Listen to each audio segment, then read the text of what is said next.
এই রবিউল আউয়াল মাসে আল্লাহর কোরআন থেকে আল্লাহর নবীকে নিয়ে আমি আপনাদের সামনে উপস্থাপন করব। একটু মনোযোগ দিয়ে শোনেন। যারা মিলাদ নিয়ে ব্যস্ত আছে, অস্বীকার করা যাবে? মিলাদ মানে নবীর জন্ম, অস্বীকার করা যাবে? কোরআনের মধ্যে মৌলুদুন শব্দ আছে না নাই? যখন আছে না নাই? মৌলুদুন মানে জন্ম। মাঝখানে রাস্তায় হালিমাতুস সাদিয়া বলে, যাদের সঙ্গে আমি মক্কার সম্ভ্রান্ত ঘরের সন্তান নেওয়ার নিয়তে বের হলাম, ওদের গাধাগুলো শক্তিশালী ছিল আর আমার গাধা ছিল দুর্বল। আমি যখন রাস্তার মাঝখানে, মক্কা এবং তায়েফ, বনি সাদ গোত্র থেকে মক্কা হলো 70 কিলো, জোরে কোন কয় কিলো? 70 কিলো। আমি যখন 35 কিলো, ঠিক ওই জায়গায় ওই সকল মেয়েরা সন্তান নিয়ে ফিরে আসতেছে, সন্তান নিয়ে চলে আসতেছে। তাদের গাদা ভরা, উট ভরা উঠাও কর। আমাকে বলে, হালিমা খামাখা যায় লাভ নাই। কি জন্য যাবা? মক্কার ধনী ঘরের যত সন্তান সব আমরা নিয়েছি, বিনিময়ে দেখো উট দুম্বা বোঝায় আমরা মাল সামানা উপঢাও কোন পেয়েছি।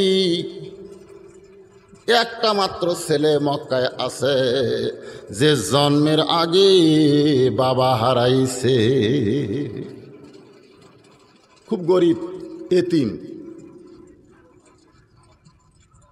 হালিমাতুস সাদিয়া বলে, আরে আমি একটা অভাবী নারী, মক্কার ধনী ঘরের সন্তান নেওয়ার আশায় বের হলাম, আর রাস্তার মাঝখানে খবর পেলাম সব ধনী শেষ,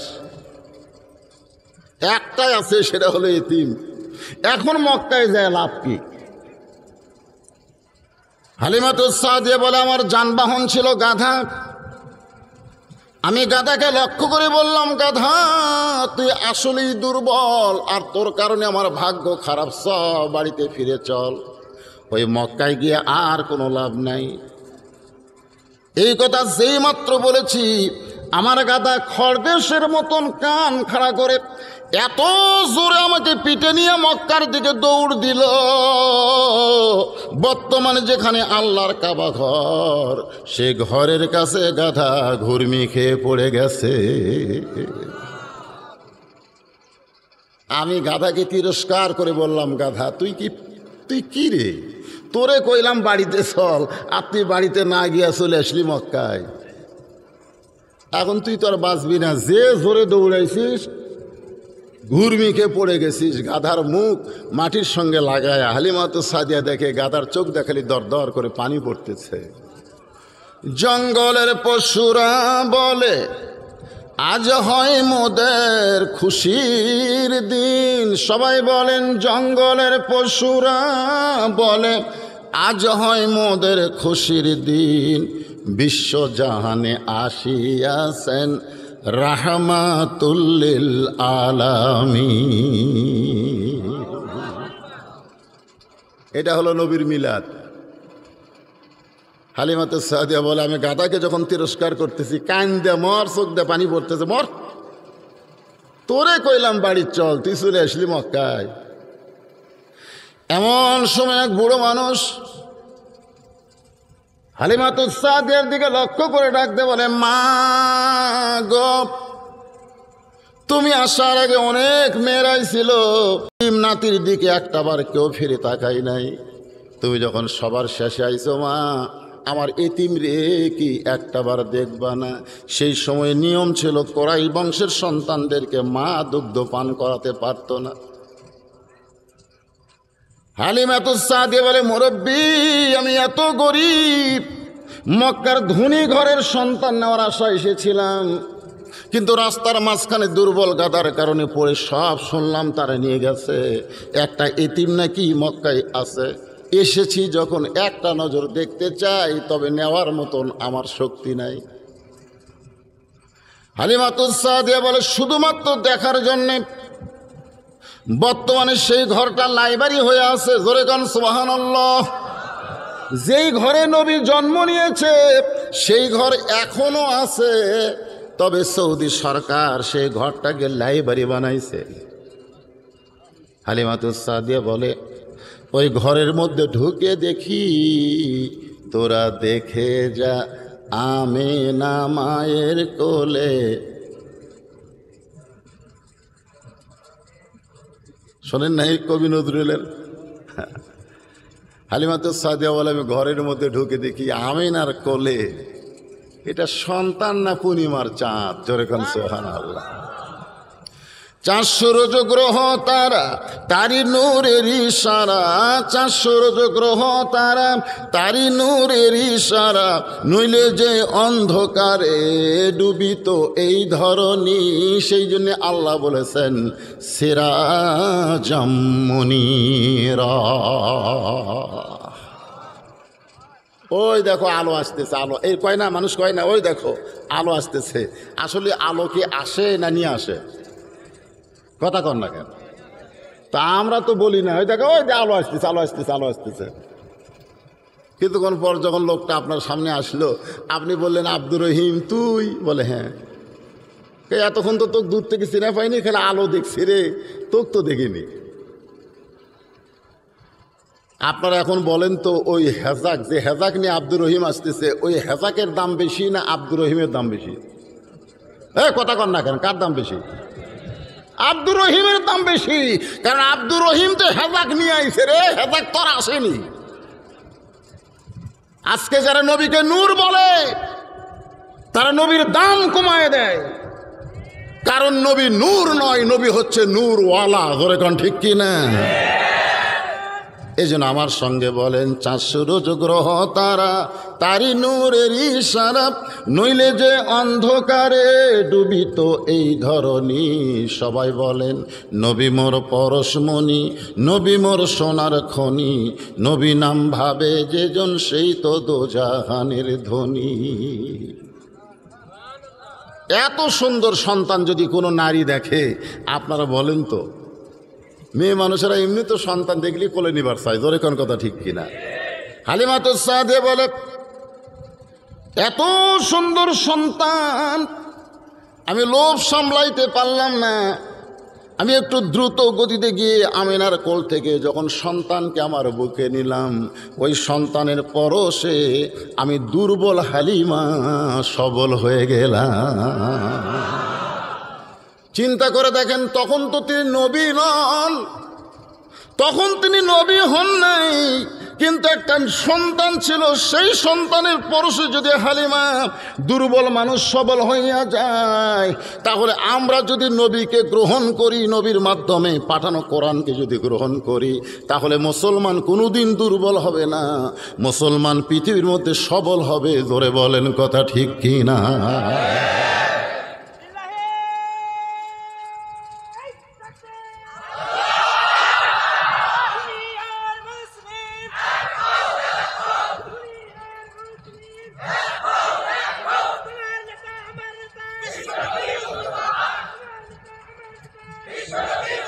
লিল্লাহে তাকবীর। চিন্তা করে দেখেন, নবী হয়েছেন কখন? হালিমাতুস সাদিয়া যখন কোলে নিছে, তখন কি নবী নাকি? তখন তো ওই শিশু বাচ্চার শত্রু কেউ ছিল না, কেউ না। যে আবুল আহাবের নামে একটা সূরা আছে, তাব্বাত ইয়াদা আবিল আহাব, নাই? যে আবুল আহাবের হাত ধ্বংস করে দাও।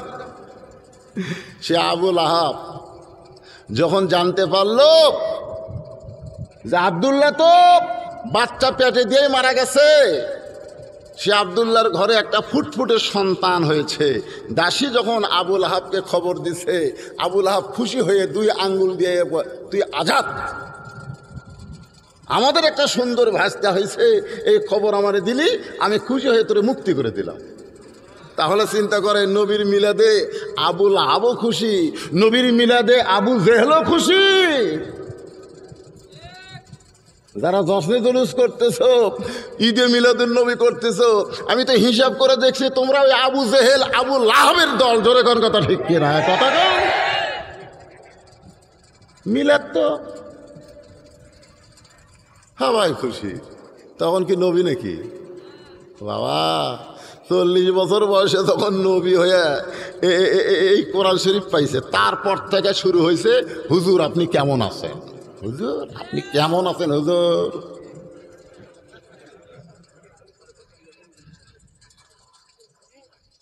আমি গত রাত্রে যেখানে ওয়াজ করছিলাম, এখানে কিছু ইউটিউবার আছে, 5 বিবি, জয়পুরহাটের 5 বিবি, 2 গাড়ি পুলিশ আছে। কেরে ওয়াজ 2 গাড়ি পুলিশ? নেতারা আইছে, এক নেতা বলতেছে হুজুরের সাথে মোনাজাত না করা পর্যন্ত আমি যাব না। ওই নেতা ঘরের মধ্যে আমার কানে বলেছে সরকার বিরোধী খালি একটা কথা কবেন, টেজর থেকে নামা পারবেন না। 116 জনের তালিকায় আপনি কিন্তু 18 নম্বরে আছেন। এখন আপনারা বলেন আমি কেমন আছি? 18 নম্বরে আছি।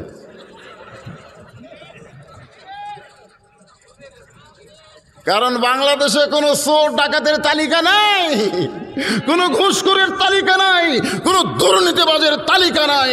যে সমস্ত আলেমেরা কোরআন থেকে তাফসীর করে তাদেরকে আবু জেহেলের নেতারা তালিকা করে। জোরে গান কথা ঠিক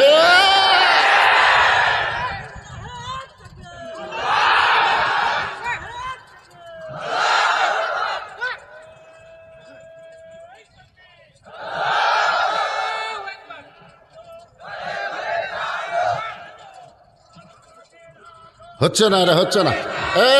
এই তো স্লোগান দেওয়া লাগবে না। তুমি কইলে আল কোরআনের আলো, এরা কয় ঘরে ঘরে জ্বালো। কেন ঘরে ঘরে যদি আলো থাকে? আমি আজকে কিন্তু আপনাকে কারেন্টের খুব তারিফ করছি। আমি ঘরের মধ্যে বললাম কে ভাই এলাকার কারেন্ট যায় না, মানে আমি যে এলাকাতে আছি কারেন্ট থাকেই না, মাঝে মধ্যে আসে। আমার শ্বশুরকে বললাম কারেন্টের খবর কি? ভাই তুমিও যা কারেন্ট চাই। আমি কেন আমার সঙ্গে কারেন্টের তুলনা দিচ্ছেন কেন? বলে তুমি যেমন মাঝে মধ্যে আসো থাকো না, কারেন্টও মাঝে মধ্যে আসে থাকে না। আমার এলাকায় কারেন্ট জামাইয়ের সম্মানে আছে, আসে ঠিকই থাকে না। কিন্তু আপনাকে আগে দেখলাম এখন পর্যন্ত চায় না। তারপরেও ওই ঘর থেকে বের হওয়ার সময় পিছন থেকে একজন বলতেছে এই লাইট আছে, লাইট আছে, হুজুরকে আলো ধরে নিয়ে যাও। তখন কি বুঝালো? খালি ঘরে ঘরে আলো থাকলে হবে না, রাস্তাঘাটে আলো জ্বালাতে হবে। জোরে কোন কথা ঠিক কিনা? যদি রাস্তায় আলো না দিত, ওই ঘরের থেকে আলোর মধ্যেই ছিলাম, মাঝখানে অন্ধকারে আমি আসতাম কি করে? এই জন্য যারা কোন আল করেন আলো ঘরে ঘরে জ্বালো, এরা ভুল স্লোগান দেয়। এই সংসদেও জ্বালানোর কথা বললে ওরা বলবে ওরা ওই দল, দরকার কি? আমরা বলবো সব জায়গায় জ্বালো, সব জায়গা। ওই হাইকোর্ট, সুপ্রিম কোর্ট, সংসদগণ, এমনকি বাংলাদেশের পতিতালয়ের ভিতরেও আল্লাহর কোরআনের আলো জ্বালায়া তাদেরকে ভালো করা দরকার। জোরে কোন কথা ঠিক কিনা? এই জন্য আমি যে বলবো আল কোরআনের আলো আপনারা সবাই মিলে দেন, বারবার স্লোগান দেন না। ওয়াজ কিন্তু আগে বিনে উম্মে সালমা কিন্তু 3টা শর্ত দিয়ে বোঝাতে হতো। জোরে কোন কথা ঠিক কিনা? আর আয়েশা কি বলছে? আমি নবীকে দেখছি কয়বার। তোমরা কোনটা শুনবে? এই ওয়াজগুলো তো আপনাকে কমপ্লিট করা লাগবে, লাগবে না? এই জন্যে বেশি স্লোগান না, মাঝে মধ্যে আমি মারবো, অসুবিধা নেই। আল কোরআনের আলো, কোরআন হাদিস যেখানে, দুনিয়ার মুসলমান লিল্লাহে তাকবীর। হ্যাঁ না, এখন বাজতেছে 11টা, তো এরকে সাইজ আমি করে নিলাম কেবল রাত 8টা। মানে স্লোগান যত দিবেন তাই বলে সব স্লোগান লয়। এই যেগুলো স্লোগান দিলাম, এই স্লোগান যত দিবেন তত শরীরের মধ্যে একটা জোশ পয়দা হবে। ধরে কোন কথা ঠিক কিনা? হ্যাঁ,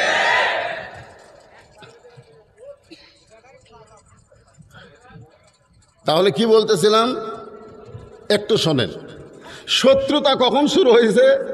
40 বছরের পর থেকে। কত বছর? তাহলে মিলাদ মানে কি? জন্ম থেকে 40 বছর পর্যন্ত আবু জেহেল নবীকে আলামিন করে ডাকছে। এটা ধরে কোন কথা ঠিক কিনা? আলামিন বিশ্বাস।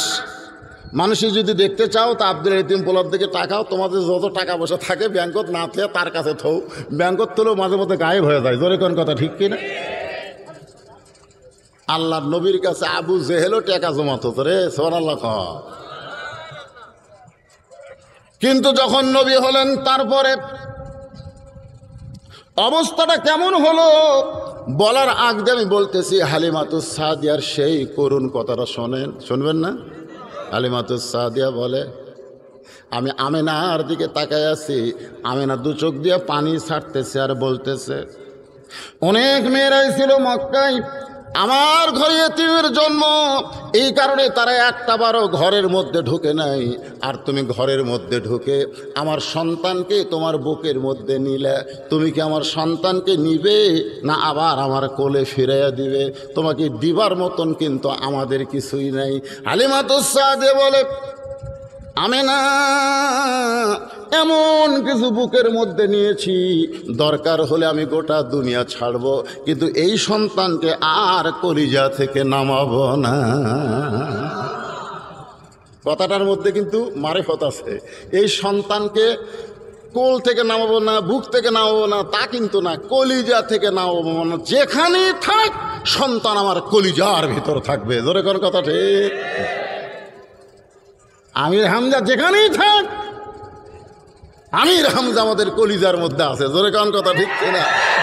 সাইদি হুজুর যেখানেই থাক, সাইদি হুজুর আমাদের কলিজার মধ্যে আছে। জোরে কোন কথা ঠিক না? তোমরা চোর, ডাকাত, বদমাস, নারী নির্যাতনকারী, ধর্ষণকারী বানায়া তোমরা তাকে জেলের মধ্যে রাখছো বলে তোমরা মনে করতেছো তার মহব্বত কমে গেছে। আমির হামজা কেবল আর বার হোক খালি বাড়াক। আগে হচ্ছিল 50,000, এখন হবে 5 লাখ। জোরে কোন কথা ঠিক কিনা? আমিও তো মাঝে মধ্যে যাওয়ার যাই, কিন্তু ভাগ্যে নাই। এই বুড়া বয়স শোনেন, হালিমাতুস সাদিয়া কি কইছে? কলিজা থেকে, এই কলিজা থেকে আর নামাবো না। হালিমাতুস সাদিয়া ছোট্ট নবীকে বুকের মধ্যে ধরে নিয়ে গাধার কাছে এসে দেখে, গাধা ওই কাবার পাশে ঘুরমেকে পড়ে ওই মাথাটা মাটির মধ্যে লাগায়া চোখের পানি বের করে কাঁদতেছে। হালিমাতুস সাদিয়া সন্তানকে বুকের মধ্যে নিয়ে বলে, গাধা রে, তোকে আমি গাধা গাধা বলে তিরস্কার করেছি, আসলে তুই গাধা নয়, গাধা ছিলাম আমি।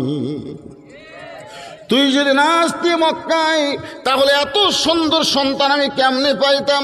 রে গাধা দাঁড়া, এত শক্তি নিয়ে মক্কা পর্যন্ত দৌড়াইলি, আর কেন দাঁড়াবার পারিস না? কে যেন এলকায় নফ এই হালিমাতুস সাদিয়ার অন্তরে বলে দিল, হালিমা, যেই সন্তানকে বুকে নিয়ে তোমার দেহের দুর্বলতা আল্লাহ দূর করেছে, সেই সন্তানের বাম পাটা গাধার মাথায় লাগায় দাও। হালিমাতুস সাদিয়া ওই ছোট্ট মানুষের পাটা গাধার মাথায় লাগাই দিছে, সঙ্গে সঙ্গে দুর্বল গাধা সবল হয়ে গেছে। দেখছেন, দুর্বল গাধা সবল হয়েছে। তখন তো নবী নয় রে। আহা, এটা হচ্ছে মিলাদ। এরপরে বহু কাহিনী আছে। এই মিলাদের কাহিনী করলে তো রাত শেষ হয়ে যাবে, আমার আসল ওয়াজ করা যাবে না, এই জন্য এই পর্যন্তই থাক। হালিমাতুস সাদিয়া কয়, আমি যখন গাদার পিঠে চললাম, আমার মাথার ওপর ছাতি, অটোমেটিক ছাতি, বুঝলেন? অটোমেটিক ছাতি, অটোমেটিক ছাতির নাম হলো ম্যাক। যখন কঠিন রোদ ওঠে তখন আমরা কি কই, কেরি আজকে ছাতি হবি না, মানে সূর্য যখন ম্যাক চাপা ধরে তখন আলহামদুলিল্লাহ। হালিমাতুস সাদিয়া কয়, ম্যাক এসে আমার মাথার উপরে, কে যেন আমার শরীরে বাতাস দেয়। আমি চিন্তা করলাম, এই কঠিন রোদের দ্বীপ্রহরে আমার মাথার ছাতা কে যেন শরীরে বাতাস দেয়। অন্তরের ভিতরে কে যেন বলে দেয়, হালিমা, যেই সন্তানকে বুকে ধারণ করেছ, ম্যাক তোমার ছাতা হইছে, আর জান্নাতের বাতাস তোমার শরীরে লাগতেছে।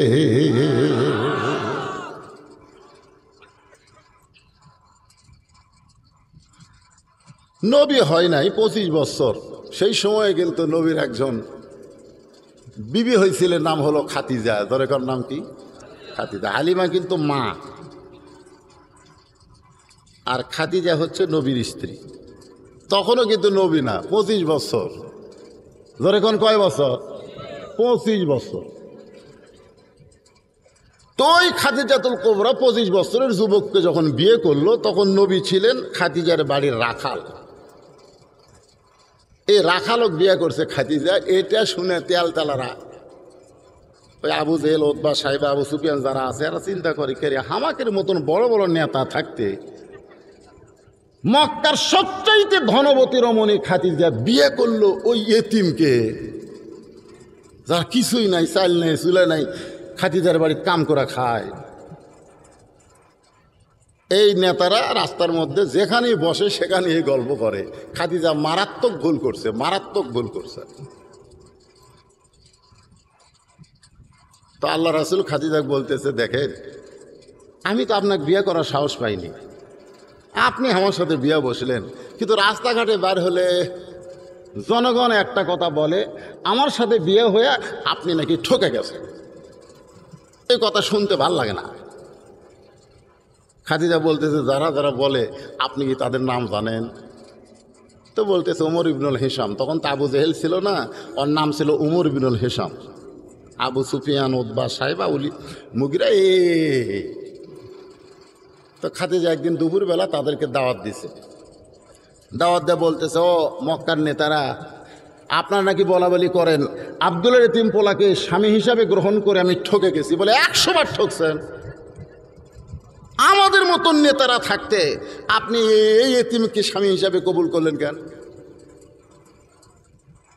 খাদিজাতুল কুবরা বলেন, আমি ঠকেছি না জিতেছি, এই জন্য তোমাদেরকে 3টা প্রশ্ন করব, তোমরা উত্তর দিবা। 1 নম্বর প্রশ্ন হলো, তোমরা বলো তো আমি খাদিজার বংশের দাম বেশি না আব্দুল্লাহর এতিম পোলার বংশের দাম বেশি? তোমরা যারা বলতেছো খাদিজা ঠকে গেছে, তোমাদের কাছে জানতে চাই এই 2 বংশের মধ্যে উচ্চ বংশ কোনটা? সমস্ত নেতারা বলতেছে আব্দুল্লাহর এতিম পোলার মতন কুরাইশ বংশ এই পৃথিবীটার কারো হবে না। খাদিজা বলতেছে, তাহলে নিম্ন বংশের একটা মেয়ে হইয়া উচ্চ বংশের একটা ছেলেকে স্বামী হিসাবে পাইলাম, এখানে আমি জিতলাম না আব্দুল্লাহর এতিম পোলা জিতল? নেতারা কয়, এখানে তো আপনিই জিতছেন। আমার 2 নম্বর প্রশ্ন হলো, আমার চেহারা ভালো না আব্দুল্লাহর এতিম পোলার চেহারা ভালো? তোমরা সত্যি করে একটু নজর করে তাকায় দেখো, আমি খাদিজার চেহারা ভালো না আব্দুল্লাহর এতিম পোলার চেহারা ভালো? আবু জেহেল চিল্লায় বলে, খাদিজা তুমি কার সঙ্গে কি বলতেছো? গোটা দুনিয়ার সমস্ত মানুষের চেহারা যদি এক পাল্লায় দেওয়া হয় আর আব্দুল্লাহর এতিম পোলার চেহারা যদি অন্য পাল্লায় দেওয়া হয়, দুনিয়ার সমস্ত মানুষের চাইতেও আব্দুল্লাহর এতিম পোলা সুন্দর হবে। তাহলে এখন তোমরাই বলো, আমার মতন একজন 40 বছরের বিধবা কম সুন্দরী নারী হইয়া দুনিয়ার শ্রেষ্ঠ সুন্দর একটা যুবককে স্বামী হিসাবে গ্রহণ করলাম, এখানে আমি জিতলাম না আব্দুল্লাহর এতিম পোলা জিতল? তো এটা তো আপনি জিতে গেছেন খাদিজা। আমার 3 নম্বর প্রশ্ন হলো, আমার বয়স বেশি না আব্দুল্লাহর এতিম পোলার বয়স বেশি? সমস্ত নেতারা বলতেছে আপনার বয়স হলো 40 আর আব্দুল্লাহর এতিম পোলার বয়স হলো 25। খাদিজা বলতেছে, তাহলে চিন্তা করে দেখো, 40 বছরের একটা বিধবা 25 বছরের তরতাজা যুবক স্বামী পাইল, এখানে আব্দুল্লাহর এতিম পোলা জিতলো না আমি জিতলাম? বলে এই দিক দিয়েও তো আপনি জিতে গেছেন। তাহলে সব দিক দিয়ে যদি আমি জিতে যাই আর তোমরা রাস্তাঘাটে বলা বলি করো আমি নাকি ঠকে গেছি, তাহলে ঠকলাম কোন দিক দিয়ে? আবু জেহেল বলতেছে, ঠকার দিক একটাই, সেটা হলো এত বড় ধনী হইয়া এই এতিমকে স্বামী হিসাবে গ্রহণ করলেন কেন? খাদিজা বলতেছে, এটাই যদি তোমার ধারণা হয় তাহলে এই মুহূর্তে আমার যত সম্পদ আছে আমি সব আব্দুল্লাহর এতিম পোলাক দিয়ে দিলাম। দেখিয়া নবীর মুজিজা, তখন কিন্তু নবী নয়, তারপরও খাদিজা দেখিয়া নবীর মুজিজা, ধন্য বিবি খাদিজা দিন সম্পদ করিলেন অর্পণ। ওগো নবী, দয়ার নবী গো, আপনি হলেন খাদিজার আপন। জোরে কোন সুবহানাল্লাহ। 25, তখনও কিন্তু নবী না। তখন কি নবী নাকি? নবী না। 37 বছর যখন বয়স, তখন খাদিজাই বলতেছে, আমি দেখি আনমনা হয়ে যায়, আনমনা, আমার কাছে আর থাকবার চায় না। একটা পাহাড়ের 2600 ফুট উপরে একটা গুহা, নাম হলো গারে হীরা। ভাই একটু নবী সম্পর্কে আমাকে জানার দরকার আছে না? শোনেন, আরে আজকে নবীর দলেরা নবীর যারা নায়েবে রাসূল প্রকৃত অর্থে তারা কেন বিপদের মধ্যে আছে, নবীর উম্মত হিসেবে আমাদেরকেও জানার দরকার আছে না নাই? যখন আছে না নাই? হ্যাঁ, আমি খাদিজারি রাইখে হতে পারে বয়স আমার 53 বছর। আপনারা বলেন তো 53 বছর যখন মেয়ে মানুষের বয়স হয় তখন স্বামী স্ত্রীর খুব একটা দরকার পড়ে? পুরুষের পড়লেও মেয়ে মানুষের পড়বে না, কারণ অধিকাংশ মেয়েদের 50-এর পরেই তাদের মাসিক বন্ধ হয়ে যায়। ধরে কোন কি বন্ধ হয়ে যায়? মাসিক বন্ধ হয়ে যায়। আল্লাহ রাসূল যখন গাড়ি হিরাত উঠছেন তখন খাদিজার বয়স হলো 53 বছর। কত বছর? 53 বছর। 53 বছরের একটা মহিলা 2600 ফুট উপরে ওই গাড়ি হিরা দৈনিক 2 বার খাবার নেওয়া যায়। আমি তো গেছি, ওখানে উঠতে আমার অবস্থা শেষ, কারণ 2600 ফুট মানে 260 তালা। 260 তালা লিফট ছাড়া বাংলাদেশের কোনো মরদ উঠতে পারবে?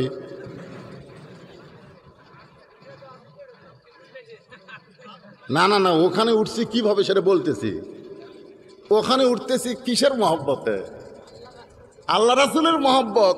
রাসূল যে গুহার মধ্যে আল্লাহর কোরআন পাচ্ছে, সেই গুহাটা কীরকম রে, সেই গুহাটা কীরকম অবস্থায় আছে একটু দেখার দরকার আছে না নাই? খালি সেই মহব্বত। আপনার 10 তলা সিঁড়ি ভেঙে উঠবার দেখ, আপনি 5 তলা উঠে হই আর উঠবো না। আর 10 ফুটে একতলা হয়। আমাদের বাংলাদেশে বিল্ডিং যারা করে কয় ফুটে একতলা? 10 ফুটে একতলা। তাহলে 2600 ফুট মানে 260 তালা। 260 তালা বিল্ডিংয়ের উপরে খাদিজা দৈনিক 2 বার খাবার নিয়ে যাইতেন। এটা কিসের মহব্বত? কিসের মহব্বত?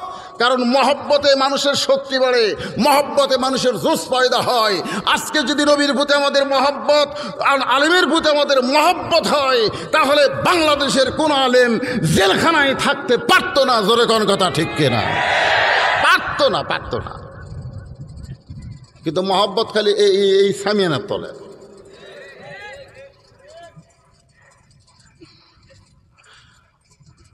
নবীর বয়স যখন 40, এমন সময় আল্লাহ ফেরেশতা জিবরাইলকে পাঠিয়ে দিছে কোরআনের 5টা আয়াত দিয়া। ধরে কোন কয় আয়াত? যে আয়াতের প্রথম হলো ইকরা মানে পড়ো, ইকরা মানে পড়ুন। কারণ ফেরেশতা জিবরাইল নবীর কাছে এসে বলতেছেন ইকরা, পড়ুন। আল্লাহ নবী কিন্তু পড়ে নাই। আবার ফেরেশতা জিবরাইল বললেন পড়ুন, নবী কিন্তু পড়ে নাই। অনেকে তাফসিরে লিখেছে নবী বলেছে আনা বেকারি, আমি পড়তে পারি না। আসলে নবী ইচ্ছা করে পড়েন নাই, না পড়তে পারে না। এই ব্যাপারে ইমাম গাজ্জালি রহমতুল্লাহ আলাই বলেছেন, শোনো, তিনি একজন দার্শনিক। ইমাম গাজ্জালি হলেন দার্শনিক। তিনি বলতেছেন নবী ইচ্ছা করেই পড়ে না। ফেরেশতা জিবরাইল বলতেছে হুজুর আপনাকে পড়তে বলি, আপনি কেন পড়েন না? নবী উত্তরে বলে জিবরাইল তুমি পড়তে বললি আমি পড়ব না, আগে জানতে হবে পড়ার ধরন কি। কারণ ইডেন কলেজে যারা লেখাপড়া করে ওটাও লেখাপড়া। জোরে কোন কথা ঠিক কিনা? ঢাকা ভার্সিটিতে যারা পড়ে ওটাও হলো লেখাপড়া।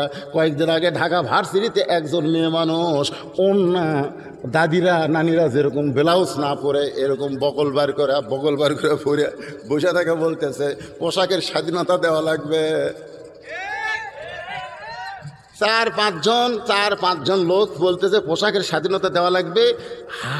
হাজারটা মিডিয়া গেছে, হাজারটা মিডিয়া ছবি তুলতেছে পোশাকের স্বাধীনতা। এক মেয়ে বলতেছে আগেকার দাদি নানিরা তো এরকম করে থাকতো, ওরা ব্লাউজ পরতো না। দাদি নানিরা কি ভার্সিটির যাই এরকম করছে? অভাবের কারণে পোশাক পায়নি বলে হয়তো তারা এরকম ব্লাউজ ছাড়া শাড়ি পরছে, কিন্তু তাদের বগল কোনো মরদ মানুষ দেখবার পায়নি। ধরে কোন কথা ঠিক? হ্যাঁ, কথা ঠিক কিনা?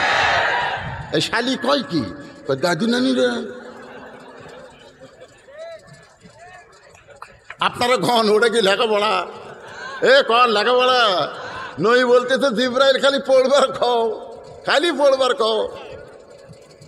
ইডেন কলেজে পড়তেছে না, এক ছাত্রী বলছে যে 12-13 সেশনে 12-13 সালে ওর সেশন শেষ।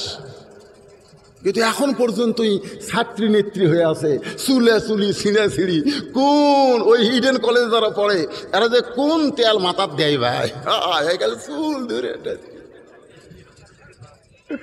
বাংলাদেশের কিছু নেতাদের চরিত্র ওরা ফাঁস করে দিছে, জোরে কোন কথা ঠিক কি না?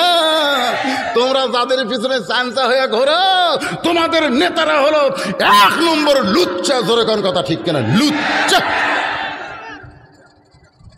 আর কয়েকদিন আগে যে আইনমন্ত্রী আনিসুল হক ওই পূজার বাড়ি যায় কি বলতেছে, বক্তব্য দিয়ে বলতেছে যে তোমরা ভগবানের কাছে আমার কথা একটু কইও। নাম তো যে আনিসুল হক, আর ভগবানের কাছে ওর কথা কোয়া লাগবে। ইয়া কানা বুধু অইয়া কানা স্তাইন শালা ভুলে গেছে, তোর কোন কথা ঠিক না?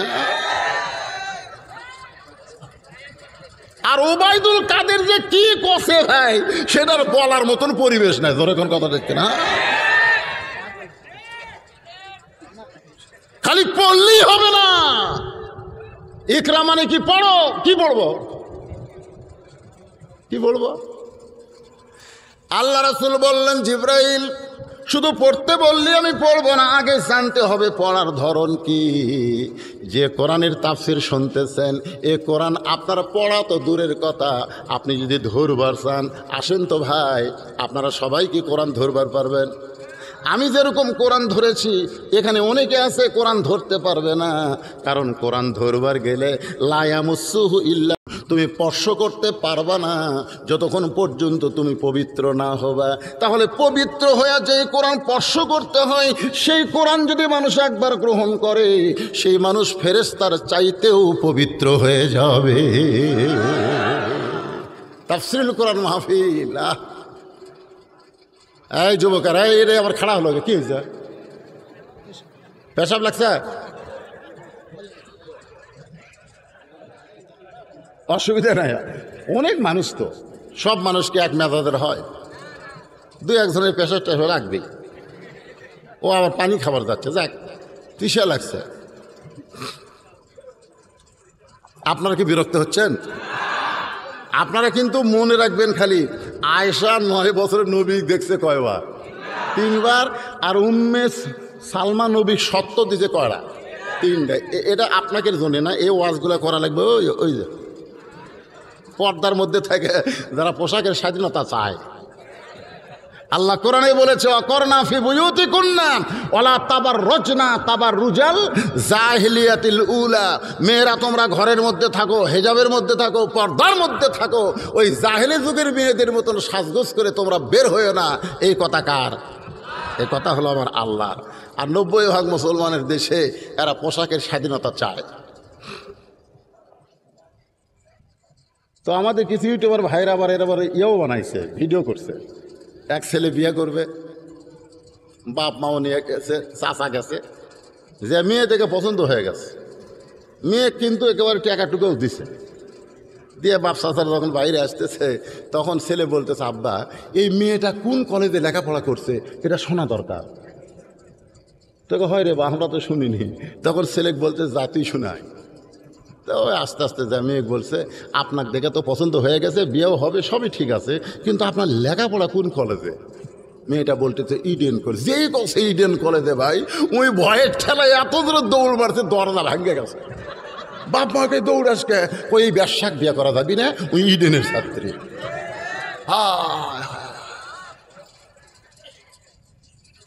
কি খালি পড়বার কলি পড়া না, বিসমি রব্বিকাল্লাযী খলাক পড়েন। বিসমি রব্বিকাল্লাযী খলাক, খলাকাল ইনসানা মিন আলাক। আল্লাহর নবীর উপরে আল্লাহ তাআলা 5টা আয়াত নাজিল করলেন। নবী আর গাড়ি হীরার মধ্যে থাকলেন না, কারণ আলো যখন পাইছে অন্ধকারে থাকার দরকার আছে। নবী নিচে চলে আসলেন। খাদিজাতুল কুবরা খাবার টোপলা করে যখন হীরা গুহার দিকে যাবেন, এমন সময় নবী নিচে চলে আইছেন। খাদিজা খাবার নিয়ে যাচ্ছেন আর নবী চলে আইছেন। খাদিজা রসিকতা করে বলতেছে, আজকে কি খিদা বেশি লাগছে নাকি? আজকে কি আপনাকে ক্ষুধা বেশি লাগছে নাকি? আমি খাবার নিয়ে যাওয়ার আগে আপনি নিচে নেমে আসলেন, নবী থর থর করে কাঁপতেছে আর বলতেছে, খাদিজা জাম্বিলুনি, কম্বল কি আছে নাকি, আমার একটু ঢাইকা দাও। খাদিজা তাকায় দেখে নবীর গোটা শরীর ঘামতেছে, আর নবী বলতেছে, কম্বল দিয়ে আমাকে আবৃত করে দাও।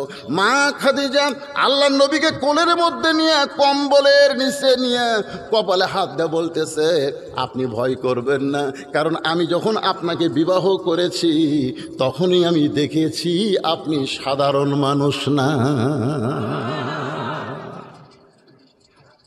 ও যে একটা কথা নয়, দেখিয়া নবীর মজেজা। আপনি ঘামতেছেন কেন? আপনি কেন ঘামতেছেন? যখন আপনাকে আমি বিবাহ করেছি তখনই আমি দেখেছি আপনি সাধারণ মানুষ না, কারণ আমি বেলকনিতে বসেছিলাম। আমার 40 বছরে নতুন করে বিয়ে বসার কোনো স্বপ্নই নাই।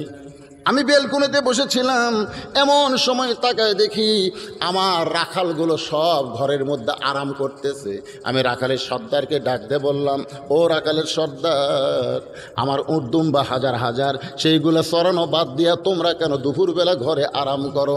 রাখালের সর্দার বলে, মালকিন আপনি হয়তো জানেন না, ভাগ্য গুণে আমরা এমন একটা রাখাল পেয়েছি, আপনার সমস্ত উট দুম্বা সেই রাখালের বাধ্য হয়ে গেছে। হাজার হাজার উটদুম্বা চড়ানোর জন্যে শত শত রাখাল দরকার নাই। ওই একজন মাত্র রাখাল যদি বলে উটদুম্বা খাও, সঙ্গে সঙ্গে তারা খাওয়া শুরু করে। যখন বলে খাওয়া বন্ধ করো, সঙ্গে সঙ্গে খাওয়া বন্ধ করে। ওই উটদুম্বাকে যদি বলে চলো, উটের লাইনে উট, দুম্বা লাইনে দুম্বা লাইন হয়ে রওনা দেয়, তাহলে খামাকা আমাদের রাখালের কি দরকার? খাদিজা চমকে গিয়ে বলতেছে, রে রাখালের সর্দার, এই গাঁজা খুরি কথা কেমনে বলো? জন্তু জানোয়ার কোনোদিন মানুষের বাধ্য হতে পারে না।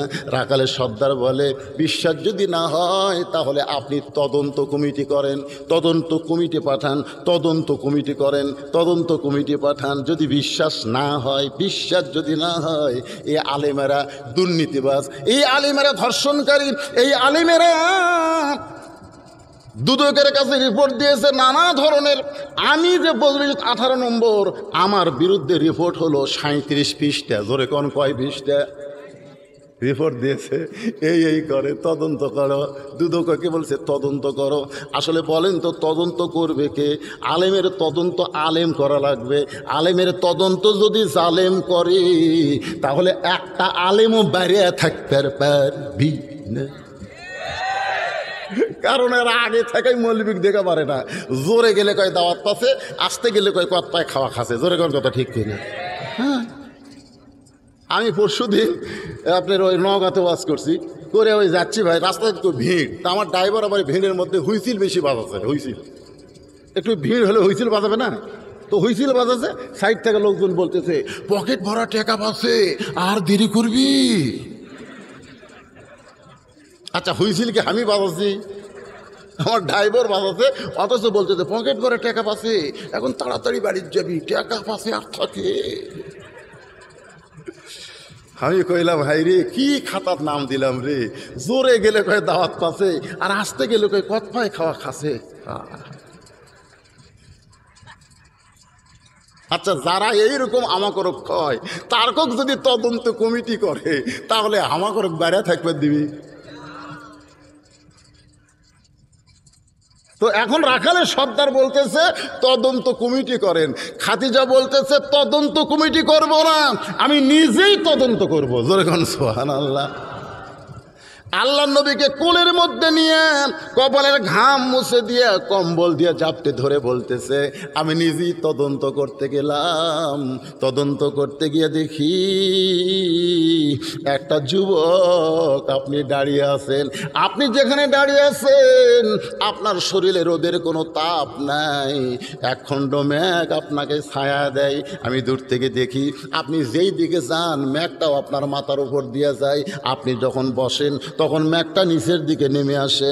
আমি খাদিজা আশ্চর্য হয়ে আরও যেই মাত্র নিকটে গেছি, এমন সময় একটা বাতাস আপনার শরীর থেকে আমার নাকের ভিতরে, মানুষ না যেন মেশকম্বরের সুগন্ধ জান্নাত থেকে আল্লাহ পাঠায়া দিছে। আমি খাদিজা তদন্ত করে এক দৌড়ে চলে 40 বছরের বিধবা ঘরের ভিতরে। দাসী বলতেছে তদন্তের রিপোর্ট কি? আমি বললাম রিপোর্ট হলো চাকরি ক্যান্সেল করে দিলাম, ওই রাখালের চাকরি আর আমি খাদিজা রাখবো না। দাসী বলতেছে কি অপরাধ? বলে তুই দাসী, তোকে বলার দরকার নাই। দাসী চলে গেছে নবীর আবু তালেবের কাছে যে আপনার ভাতিজার চাকরি কিন্তু নট হয়ে গেছে। নবী আবু তালেব নবীর কাছে গিয়ে বলতেছে বাবা কি অপরাধ করেছে তুমি? তোমার রাখালের চাকরি কেন খাদিজা ক্যান্সেল করে দিল? আল্লাহর নবী বলেন চাচা আমি তো কোনো অপরাধ করি নাই।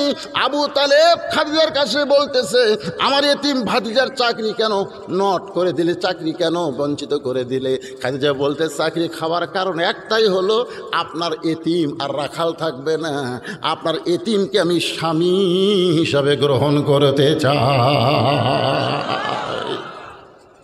আমি সেই দিনই জানি আপনি সাধারণ না, আল্লাহ পাক আপনার সঙ্গে আছে। জোরে কর সুবহানাল্লাহ।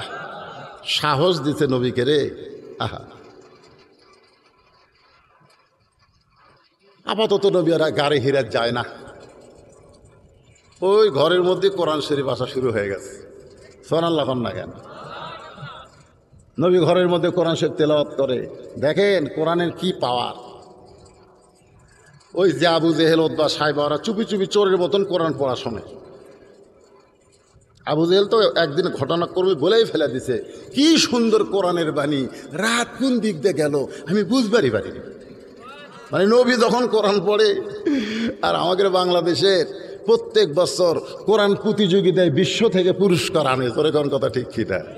এই বছর প্রথম সরকার বিশ্বজয়ী হাফেজকে সম্বর্ধনা দিয়েছে এই বছর। কারণ কিছুদিন আগে ওই যে মেয়া ফুটবলার করক দিয়েছিল, ওটা আবার সব আলেমেরা ওয়াজের ময়দানে বলা শুরু করছে। সরকার দেখানোর জন্য একটা 2 লাখ টাকার, কয় লাখ? 2 লাখ টাকার একটা সম্বর্ধনা দিচ্ছে। না শুরু হোক, তাও শুরু হোক।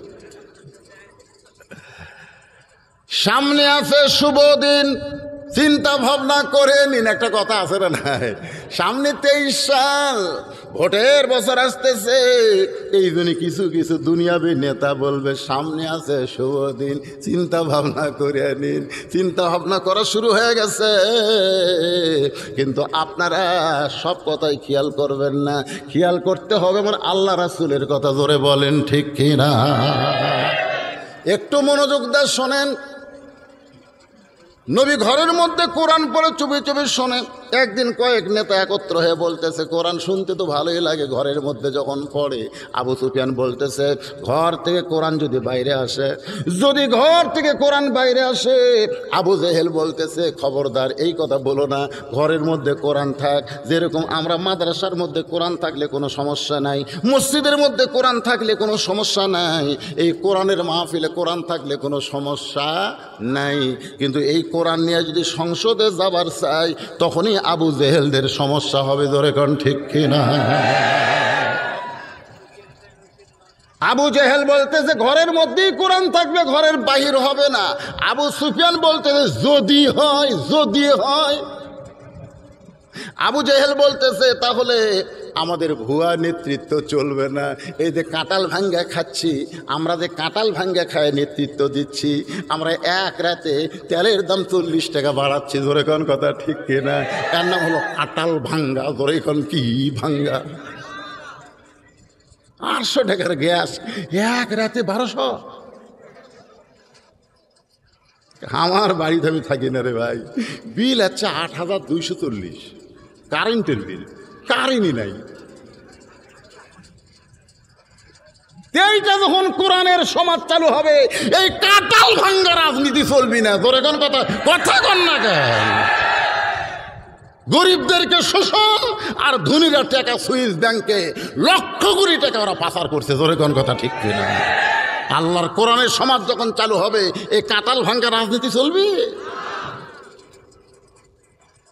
আবু জেহেল বলতে তো খবরদার বাইরে বার হওয়া দিবি না, ওটা খালি ঘরের মধ্যেই থাক। ওরা খালি কোরআন পড়ুক আর দোয়া করুক আর চুমা খাক, অসুবিধা নাই। চুমা খালে কোনো ক্ষতি নাই। আপনি কোরআন সকালে এক পারা পড়া খেয়ে দেন, কি সমস্যা?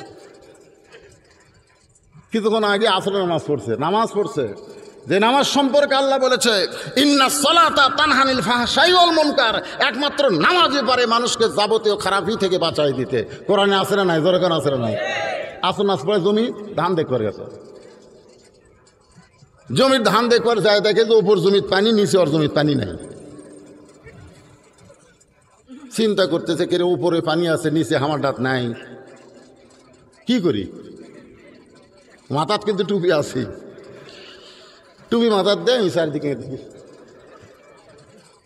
দেখতেছে কেউ নাই, আশেপাশে কেউ নাই। আস্তে করে বসে এরকম করে হাত দেয়, আল কাটছে, আল কাটে ওই পানিতে আবার হাত ধোছে, ধুয়ে উপর দিকে আবার চারিদিকে তাকে বলতেছে আলহামদুলিল্লাহ, কেউ দেখেনি, কেউ দেখেনি। কি কারণ এর গল্প হচ্ছে না? আমি একলাই 100 রাত মারছি, একলাই 100 রাত, 100 রাত খালি চিনিছি মারছি। তখন সাইড থেকে একজন বলতেছে কে রে, তুই যে একলাই 100 রাত মারলি, কেউ দেখলো না? পাগলা নাকি রে, দিনের ভোর রাতে করছি রে, দরজা জানলা বন্ধ করে, দেখবি কে? মানে দিনের ভোট রাতে করছে, দরজা জানলা বন্ধ করে দেখবি কে? তখন দুই কান্দে দুই ফেরেশতা বলতেছে আল্লাহ, এরা যে বলতেছে দেখবি কে, তাহলে আমরা কি ঘুম পাচ্ছি?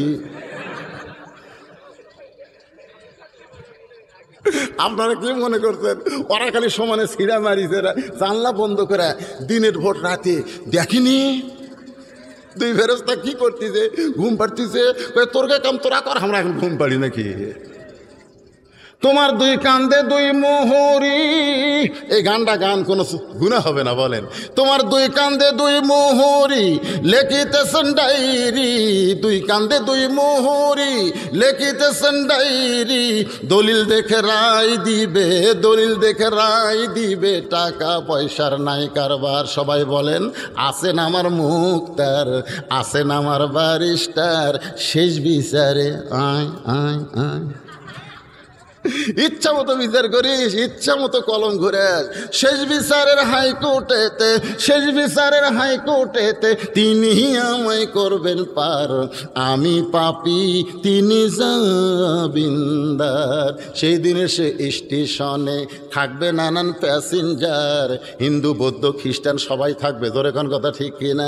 সেই দিনের সে স্টেশনে থাকবে নানান প্যাসেঞ্জার, দ্রুত জানে পার হবে সে, টিকিট কাটায় আসে যার, পারাপারে থাকলে তারা সঙ্গে নিও গাড়ি ভাড়া, জবাবদিহি করতে হবে ধরলে টিকিট কালেক্টর, আমি পাপী তিনি জামিনদার।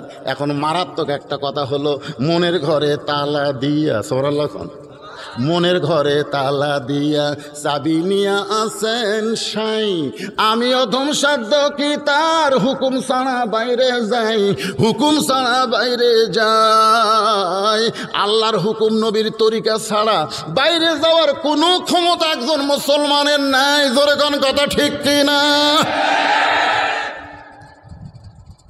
আল্লাহর বান্দারা, এই কোরআন নবী বাইরে নিয়ে যখনই আসলেন তখনই নবীর শত্রুতা শুরু হয়ে গেল। আজকে কোরআনের তাফসির শুনতে আইছেন, কিন্তু মাসটা যে রবিউল আউয়াল মাস, এই জন্য নবীর জীবনে থেকে কিছু কথা বলতেছি। আপনারা কি বিরক্ত হচ্ছেন? কারণ মাসের দিকেও খেয়াল করবে, আল্লাহ বলবে আমার নবীকে আমি পাঠাইছি রবিউল আউয়াল মাসে, সেই নবী নিয়ে তুই কিছুই ওয়াজ করলি না কেন? কারণ নবী মানেই তো কোরআন। যখন আম্মা আয়েশার কাছে বলল সাহাবীরা আমরা নবী সম্পর্কে জানতে চাই, পর্দার ভিতর থেকে আম্মা আয়েশা বললেন তোমরা কি আল্লাহর কোরআন পড়ো না? বলে হ্যাঁ আমরা আল্লাহর কোরআন পড়ি। তাহলে আল্লাহর কোরআন যদি তোমরা পড়ে থাকো, নবী সম্পর্কে আমার কাছে কেন জানতে আসলে?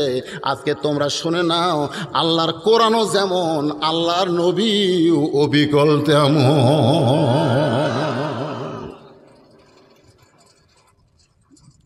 আল্লাহর নবী বললেন রে উম্মে সালমা, কি 3টা শর্ত তুমি দাও আমার মায়েরা যারা পর্দার অন্তরালে। আপনারা হয়তো ভাবতেছেন হুজুর আমাকে কথা ভুলে গেছে, এখন আপনাকে কিছু কথা আমি বলবো, কারণ মেয়েরা যদি সাইজ না হয়, আমরা মরদ মানুষ যত ইবাদত করি কোনো লাভ আছে? এই জন্য আমার মা বোনদের আছে না, একে বর্ষার ব্যবস্থা করছে কে রে? মা বোনেরা কেমন আইছে আপনারা তো বুঝতে পারছেন না, রাস্তাতে আসতে জায়গায় হচ্ছে না। মাশাআল্লাহ, ওনাদের জন্য কিছু একটু বলি বাজান, আপনার মন খারাপ করতেছেন? না না, ওয়াজ করবো তো আমি, এখন বাজতেছে কেবল 11:30, অসুবিধা কি? না না, সারা রাত ওয়াজ করবো না, কিন্তু একটা আমার টাইম আছে। যে বিষয়ে ওয়াজ করছি সেই বিষয়টা তো আপনাকে বুঝার লাগবে, ঠিক কিনা? হ্যাঁ, তাহলে আয়াতটা আর একবার আমি শুনাই, তারপরে আয়াতের উপরে তাফসির হবে, আর আমার মা বোনদের 10টা মিনিট আলোচনা করার পর ইনশাল্লাহ। শোনেন, কুল ইন কুনতুম তুহিব্বুনাল্লাহ ফাত্তাবিউনি ইউহিব্বুকুমুল্লাহ ওয়া ইয়াগফির লাকুম যুনুবাকুম ওয়াল্লাহু গফুরুর রহিম। আপনাদের কি মনে আছে না ভুলে গেছেন? আছে তো? এখন মায়েদের জন্য একটু কয় শর্ত? 3টা শর্ত। কাকে দিছে? নবীকে দিছে। আমাদের মায়েরা বাংলাদেশে যাদের বিয়ে হয়, একটু মনোযোগ দিয়ে শুনবেন। যারা ঘটকালি করতেছে, আপনার এলাকায় যারা ঘটক আছে তাদেরকেও আমি বলবো, আপনারা শোনেন, বিয়ে যখন আপনারা দিবেন, ঘটকালি করবেন, তখন আগে মেয়ের কাছে যাবে না ছেলের কাছে যাবে? মেয়ের কাছে না মেয়ের বাপের কাছে? মেয়ের বাপের কাছে যাবে। কেন যাবে? মেয়ের বাপের কাছে কেন যাবে? এইটা কিন্তু উল্টা কথা। যদি কোরআনের সমাজ চালু থাকতো তাহলে আগে ঘটক যাইতো ছেলের বাপের কাছে। ছেলের বাপের কাছে গিয়ে বলতো, আপনি কত মহারণা দিবেন, আপনি কত মহারণা দিবেন? বলবে কি বলবে না? কত মহারণা দিবেন? বলে আমি এত মহারণা দিবার চাই। তখন ঘটক মেয়ের বাপের কাছে গিয়ে বলবে, আপনার মেয়েকে বিবাহ করবে অমুকের ছেলে, এত টাকা মহারণা দিবে, আপনি কি এই মহারণায় বিয়া দিবেন নাকি? যদি কোরআনের সমাজ চালু থাকতো। আর বর্তমানে কি হয়, ঘটক যাই মেয়ের বাপের কাছে, আপনি কত দিবার পারবেন? আপনি কত দিবার পারবেন? তো মেয়ের বাপ এখন বলতেছে কত দেওয়া লাগবে? কয় ওই ছেলের দাম গত বছর এক মেয়ের বাপ 1.5 লাখ কষে, ওই ছেলের দাম 1.5 লাখ কষে, আপনি কত পারবেন? মেয়ের বাপ মাথা নিচু করে চিন্তা করে, এটা কি কুরবানি বাজারের আইডিয়া নাকি রে? দরদাম হচ্ছে, দরদাম হচ্ছে, ডিমান্ড দেয়। মোটর সাইকেল আলারা, মোটর সাইকেল নিচে শ্বশুর থেকে পাশা মোটা, পিঠ টিঙ্গে 2.5 লাখ, মাঝখানে তোপা, বউ তুলে নিছে, বউ হয়ে স্বামী সাহেবের বুদ্ধিরাই তো, কারণ পাশা উঁচে, মাঝখানে দোপা, চাকা মোটা, পিছনেরটা সামনে সেগুন, এইরকম চলতেছে একেবারে ভুটভুটির সাথে বাজা। শালা বউ মরেনি কিন্তু উই মরছে। আপনারা বলেন তো, ডিমান্ড নেওয়া জায়েজ না হারাম? ডিমান্ড নেওয়া হারাম, মহরনা দেওয়া কি? আমার মায়েদের জন্য বলতেছি, মা, নবীকে শর্ত দিয়েছে উম্মে সালমা 3টা। মেয়েদের কত দাম? আপনারা যারা পর্দার অন্তর আছেন একটু মনোযোগ দিয়ে শোনেন মা, আপনারা কিন্তু দামি জিনিস, কারণ যত দামি জিনিস সেগুলো জিনিস কি প্রকাশ্যে থাকে না গোপনে থাকে? আপনাদের এলাকায় যদি কোনো লোক মনে করেন একই গাছের কলা 2 ভাগ করছে, 1 ভাগ সোসা তো আলা আর 1 ভাগ হচ্ছে শিলা, আপনাকে এই কি হাটেরা চৌবাড়িয়া হাটে যা বসে আছে, শিলা কলা, সোসাওয়ালা কলা, শিলা কলা, একই গাছের। তো খরিদ্দার খালি সোসাওয়ালা যে পর্দা আছে, এই পর্দাওয়ালা কলা বলতেছে, ভাই কত করে কেজি? তো কলাওয়ালা বলতেছে একই গাছের রে, ইরের দিকে তাকাস না কে? তো বলতেছে না ভাই, ওটা হলো শিলা। তো তুই কলা কি সোসা সহ খাস? কই না, আমি তো শিলাই খাই। তা আমি শিলাই লিয়াচ্ছি, তোর তো কামা গে থুসি রে, লিবি আর খাবি, শিলাও লাগবে না। তখন খরিদ্দার কি বলবে? আপনারা বলেন তো, খরিদ্দার তখন কি বলবে? কিছু বলবে না? কিছু বলবে? খরিদ্দার বলবে, এটা আমি খাওয়ার আগেও খাসে রে। কলালা বলতেছে, আল্লাহর শপথ করে বলছিস ভাই কেউ খায়নি। ভাই তোর চোখ দেখি দেখবি, দেরি কর, তোকে দেখাচ্ছি। কিছুক্ষণ পরে অনুবীক্ষণ যন্ত্র নিয়ে আসছে, অনুবীক্ষণ যন্ত্র নিয়ে আসে ওর চোখে ধরছে, দেখতো। তখন দেখে এই যে শিলা কলা ব্যাকটেরিয়া, ও যে পোকা মাকড় মাছি মাছি ধুলে বেলি বলে ব্যাকটেরিয়া কি কিলবি কিলবি কিলবি করতেছে। আর এটা দেখ, আলহামদুলিল্লাহ। তার মানে কি? তার মানে পর্দাওয়ালা নারী ব্যাকটেরিয়া মুক্ত আলহামদুলিল্লাহ, আর বেপর্দা নারী ব্যাকটেরিয়া যুক্ত নাউজুবিল্লাহ। জোরে কোন কথা ঠিক কিনা? আপনি খরিদ্দার হিসাবে যেমন শিলাকলা আপনার পছন্দ নয়, আপনি একজন যুবক হিসাবে বেপর্দা নারী আপনার পছন্দ করা ঠিক না। জোরে কোন কথা ঠিক কিনা? কারণ বেপর্দার এখন বুবলি, বিয়ের আগেই বাচ্চা হয় না, কি হয়? একেবারে বাচ্চা লিয়ে হাজির। মানুষ, বাংলার লোক তো একেবারে অবাক, তাও 2.5 বছর বাচ্চা। বুবলি ফেসবুকে পোস্ট করলো, আমি 2.5 বছর বাচ্চার মাও।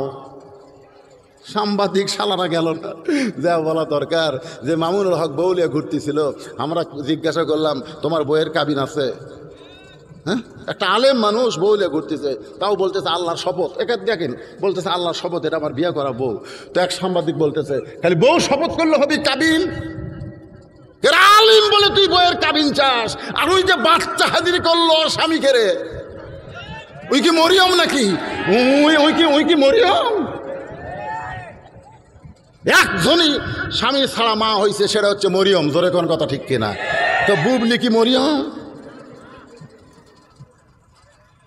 এখন বেপর্দা নারী যারা শিলাকলা, তারা ঠিক ওই মতো, ওরা হয়তো বাচ্চা আপনাকে দেখাচ্ছে না, বাচ্চা আগে গাইব করে দিচ্ছে। জোরে কোন কথা ঠিক কিনা? এই যুবকেরা যারা বিয়ে করেননি, এখনো সুযোগ আছে, ভাবিয়া করিও কাজ, করিয়া ভাবিও না। বেপর্দা নারীকে আমরা বিবাহ করিব। কারা কারা করবেন না আল্লাহকে হাত দেখান।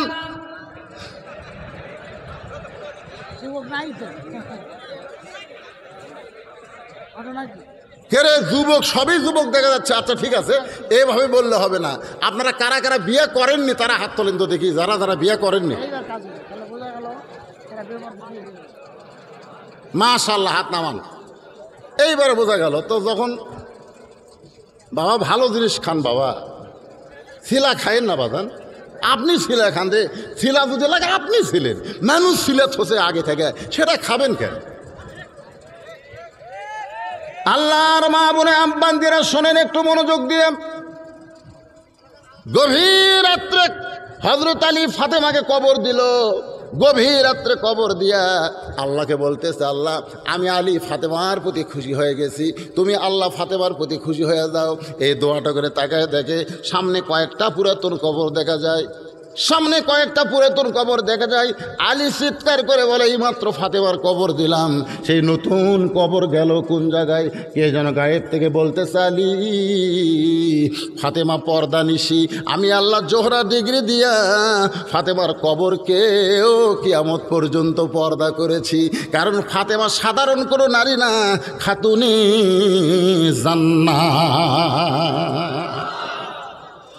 নবী বললেন, উম্মে সালমা কি শর্ত তোমার? উম্মে সালমা বলতেছে, ইয়া রাসূলুল্লাহ, আমার 1 নম্বর শর্ত হলো আমার আগে বিয়ে হয়েছিল, আপনার সাথেও বিয়ে হবে। আমি আপনার কাছে জানতে চাই, আমি যখন জান্নাতে যাব, আমার স্বামী যেটা মারা গেছে সেটাও জান্নাতি। কারণ আপনার সাহাবী আবু সালাবা, সে তো জান্নাতি, হিজরত করে মদিনায় এসেছিল। উম্মে সালমা তখন ছিল মক্কায়। উম্মে সালমার বাবারা ওই স্বামীর সঙ্গে তাকে মদিনায় আসতে দেয় নাই। কিন্তু আবু সালাবা মদিনায় এসে অসুস্থ হয়ে গেল, মারা গেল। মরে যাওয়ার সময় রাসূলকে বললেন, ইয়া রাসূলুল্লাহ, আমার বউ এবং সন্তান থাকলো মক্কায়, আমি অসুস্থ হয়ে দুনিয়া থেকে বিদায় নিচ্ছি হুজুর। ওগো আল্লাহর নবী, আমার বউটা যদি কোনো দিন আমার কারণে মদিনায় আসে, আর আসার পরে যদি জানতে পারে আমি দুনিয়াতে নাই, তাহলে বউটা বড় কষ্ট পাবে, কষ্ট পাবে। ওগো আল্লাহর নবী রহমাতুল্লিল আলামিন, আমার বউটা যেন কোনো কষ্ট না পায়। জোরে কান সুবহানাল্লাহ। উম্মে সালমা বলে, ইয়া রাসূলুল্লাহ, আপনার সঙ্গে যখন আমার বিয়ে হবে, তাহলে আমি জান্নাতে গেলে আমার, আপনিও তো বিশ্ব নবী, জান্নাতের জান্নাতি, আমার স্বামী হচ্ছে জান্নাতি, আমি তখন কোন স্বামীকে জান্নাতে পাবো? আমি কিন্তু আবু সালাবা আমার আগের স্বামীকে জান্নাতে নিব না, আপনার বউ হয়ে জান্নাতে থাকতে চাই। আপনি যদি রাজি হন, জান্নাতের মধ্যে আমাকে বউ স্বীকার করে দুনিয়াতে যেমন বিয়ে করছেন, জান্নাতেও আমার সঙ্গে আপনি থাকবেন, আপনার সঙ্গে আমাকে রাখবেন। এটাই হলো আমার 1 নম্বর শর্ত। আমার 2 নম্বর শর্ত হলো হলো, ওগো আল্লাহর নবী, আপনার সঙ্গে বিয়ে হওয়ার পরে আমার যদি কোনো কারণে পূর্বের স্বামীর কথা মনে হয়ে যায়, হঠাৎ যদি পূর্বের স্বামীর কথা মনে হয়ে যায়, আমি আনমনা হয়ে যাব, আপনি বুঝতে পারবেন যে উম্মে সালমা আগের স্বামীর কথা মনে করে মন ভার করে আছে। তখন কিন্তু আপনার মনে কষ্ট নেওয়া চলবে না। এটা হলো আমার 2 নম্বর শর্ত। আল্লাহ রাসূল বলে, উম্মে সালমা, আমার সঙ্গে যখন তোমার বিবাহ হবে তখন তোমার পূর্বের স্বামীর কথা মনে থাকবে না, কারণ আমি হলাম পৃথিবীর শ্রেষ্ঠ স্বামী। জোরে কর না সুবহানাল্লাহ। 9টা বউ, 9টা। নবীর এট এ টাইমে কয় বউ ছিল? জোরে কোন কয়টা? 9টা বউ একত্র হয়ে একদিন বলতেছে, কে রে, আমাকে 9 জনের মধ্যে নবী কাক বেশি ভালোবাসে? তখন সাউদা বলতেছে, আয়েশাক বেশি ভালোবাসে, আয়েশাক। আর একজন বলতেছে, না না, আয়েশাক না, হাফসাক বেশি ভালোবাসে, হাফসা। মানে এক এক বউ এক একটা কথা কয়। তখন আয়েশা বলতেছে, আমরা এরকম না বলা বলি করে নবী ধরি। কিছুক্ষণ পরে নবী আইছে, 9 জন বউ একত্র হয়ে বলতেছে, হুজুর আজকে আপনাকে একটা উত্তর দেওয়া লাগবে। আল্লাহ রাসূল বলে, কি উত্তর? বলে, আমাদের 9 জনের মধ্যে আপনি সবচাইতে বেশি ভালোবাসেন কাকে? এই উত্তরটা দেওয়া লাগবে। কারণ যতদিন মা খাদিজা একলাই ছিল, এই প্রশ্ন কিন্তু খাদিজা করেনি। আপনি খালি 2 বিয়া করে দেখেন, আপনি কিন্তু 2 বউ জিজ্ঞেস করবে, আপনি কাক বেশি ভালোবাসেন, ওটাক না হামাক, ওটাক না হামাক, এরকম বলবে না। খালি করে দেখেন, যারকে 2 বউ আছে তারা বুঝতেছে। তো এখন 9টার মধ্যে নবী কাক বেশি ভালোবাসে এ কথা যদি প্রকাশ্যে বলে দেয়, তাহলে বাকি 8টা কি মন খারাপ করবি না খুশি হবি? আল্লাহ নবী বললেন, তোমাদের 9 জনের মধ্যে কাকে সবচেয়ে বেশি ভালোবাসি, এই কথাটা আগামীকাল বলবো, আজকে বলবো না। প্রত্যেকটা বিবি যখন চলে গেছে, গভীর রাত্রে নবী ঘুমায়নি। আয়েশার ঘরের দরজায়, আয়েশা দরজা খুলে বলতেছে, হুজুর দিনের বেলা বলতে পারেন নাই, রাতের বেলা বলতে আইছেন। আল্লাহ নবী বলে, আয়েশা সকালবেলায় বলবো কাকে সবচাইতে বেশি ভালোবাসি, তবে তোমাকে 2টা খুর। কোন স্বামী? এটা কি ভাই?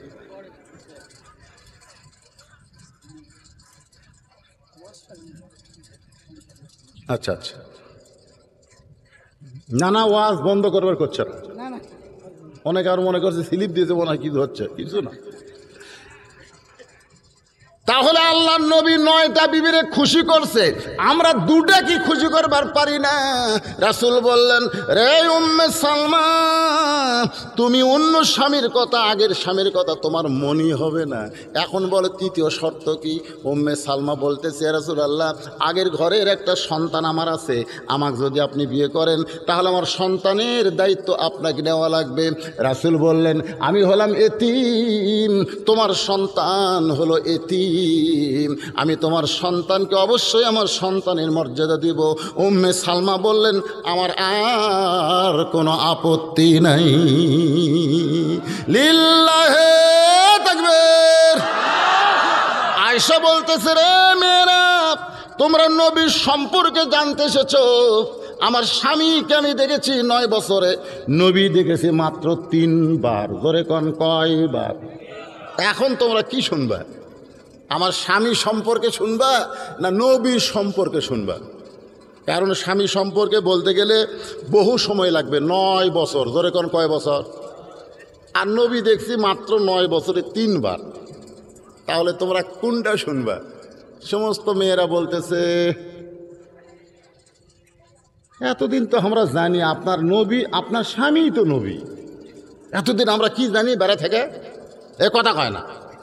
বেড়া থেকে আমরা কি জানি? যে আপনার স্বামী তো আল্লাহর নবী, কিন্তু আজকে ঘরের মধ্যে আপনি কি বলতেছেন? রাসূল বলেন, না রে পাগলা, সবসময় নবীর কাছে থাকা যায়? আল্লাহ রাসূল কি করলেন?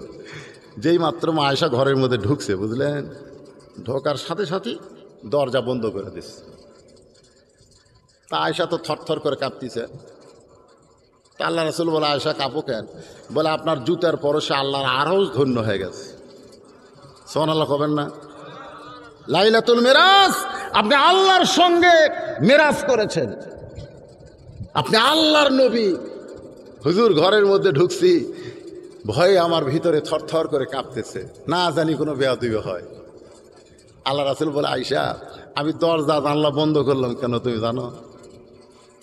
আশা বলতেছে হুজুর দরজা জানলা কি জন্য বন্ধ করছেন? এই কারণেই বন্ধ করছি যে যতক্ষণ দরজা খোলা থাকে ততক্ষণ আমি নবী রে, আর যেই বন্ধ করছি আমি কি আর নবী আছি? আশা কয় হুজুর এখন কি আমি স্বামী, তুমি আমার বউ। আশা সুবহানাল্লাহ কন্যা কেন? যতক্ষণ দরজা জানলা খোলা থাকে ততক্ষণ আমি কি ততক্ষণ কি, কিন্তু যেই দরজা জানলা বন্ধ হয়েছে তখন আমি নবী নাই, আমি হলাম স্বামী আর তুমি আমার বিবি। মায়েশা দৌড়ে এসে নবীর বুকের মধ্যে ঢুকলেন। যেই মাত্র ঢুকছে নবী আস্তে করে এই ডান হাতখানা আয়েশার পিঠের উপরে একটা চাপ দিলেন, এভাবে একটা চাপ দিলেন। সুবহানাল্লাহ খান।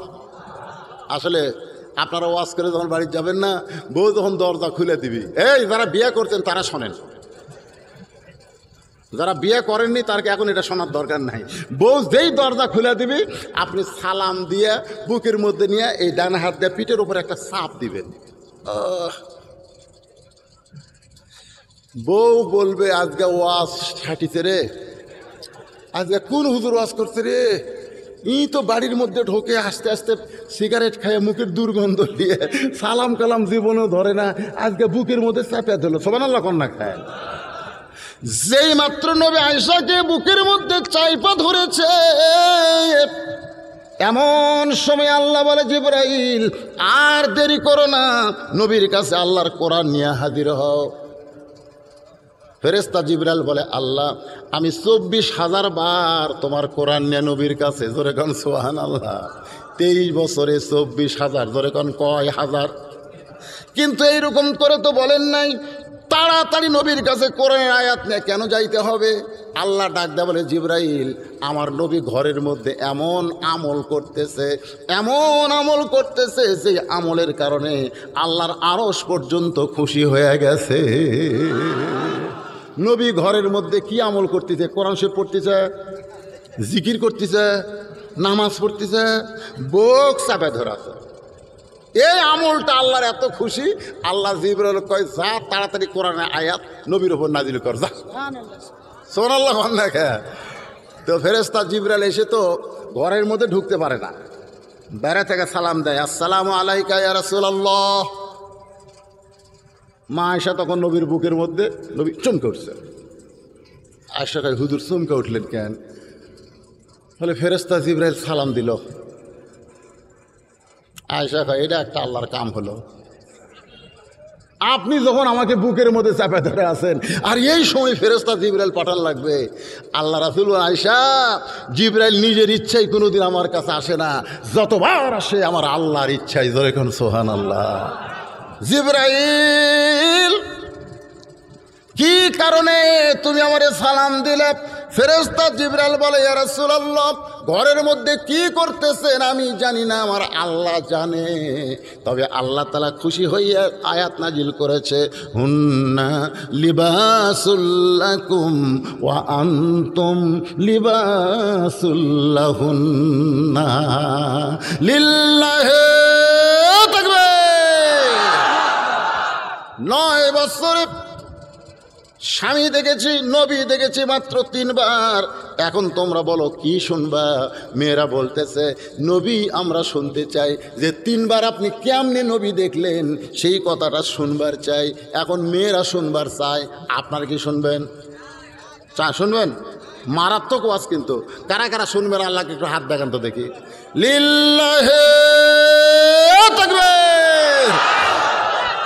আল্লাহ টান টান তুলে থন। আল্লাহ তোমার বান্দারা ওয়াদা করছে, আল্লাহ না শুনে কেউ উঠবি না। আল্লাহ হাত নামান। হ্যাঁ ওরা যাক, ওরা কে হাত তুলছে তাই? আপনি কি কবার চান যে এক ঠিপ ধান, সবই ধান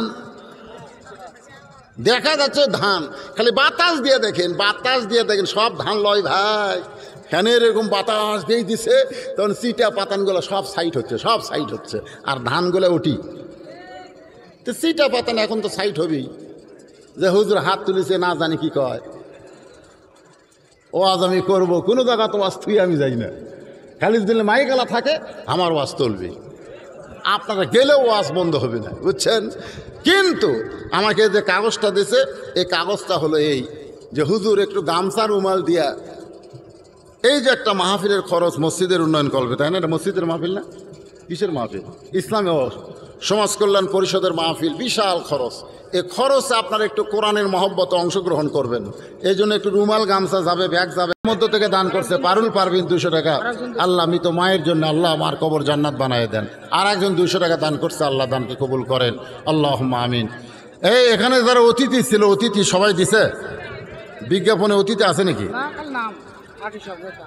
ও এলে একটা আসেনি।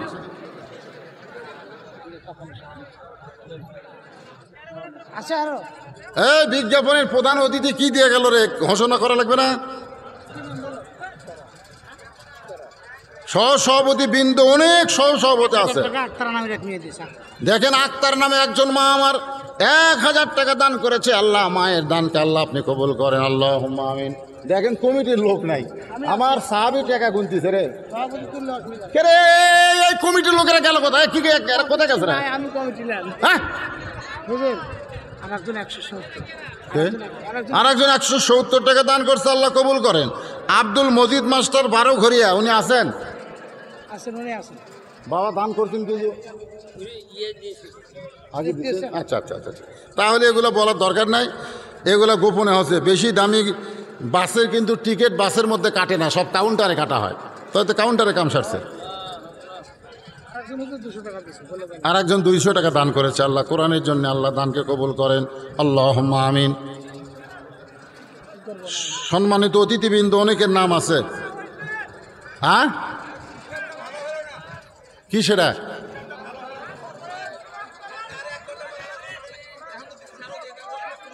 কমিটির লোক কি আছে? আমি বললাম সভাপতি, আমাকে একজন দিচ্ছে, ওরা কমিটি তাই করতেছে। কি করবো বলো? উপায় নেই তো, করবো কি? টাকা না হলে কি চলবে অনুষ্ঠান? চলবে না।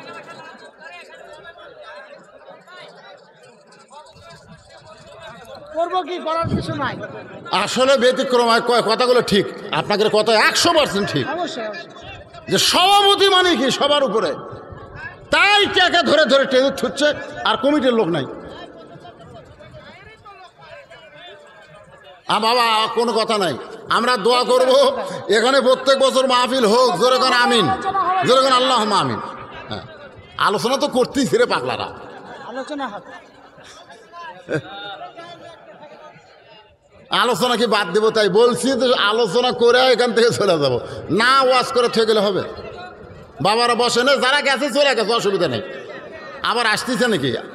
বসেন সবাই, মাথা টাথা সোজা করে একটু সাইজ হয়ে এখন বসেন বসেন বসেন। যিনি যেখানে দাঁড়িয়ে আছে এখন তো বসার সময় আছে, বসেন একটু জিকির করেন। লা ইলাহা ইল্লাল্লাহ, লা ইলাহা ইল্লাল্লাহ, লা ইলাহা ইল্লাল্লাহ, লা ইলাহা ইল্লাল্লাহ, লা ইলাহা, লা ইলাহা ইল্লাল্লাহ, লা ইলাহা, লা ইলাহা ইল্লাল্লাহ, মুহাম্মাদুর রাসূলুল্লাহ সাল্লাল্লাহু আলাইহি ওয়াসাল্লাম।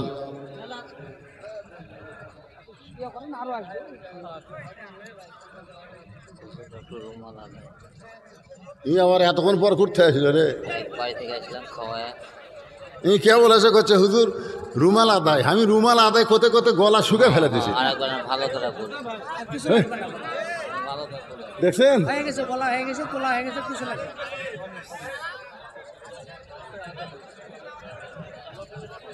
আমি না আলোচনা করছি, হুজুর আলোচনা করছি। আদায় না হলে কি করবে? টাকা লাগবে না। কই রুমাল আদায় হুজুর, আপনি একটু রুমাল আদায় করেন। তা আমি রুমাল এখন কুটি পামো, আর সেই রুমাল নিয়ে তো আপনার কাছে ঘোরাঘুরি শুরু করে দেই। তা আপনারা কালকে কোন বক্তা পাগলা হজরে টেজো তো আসছে, নিচে রুমাল নিয়ে ঘুরতেছে।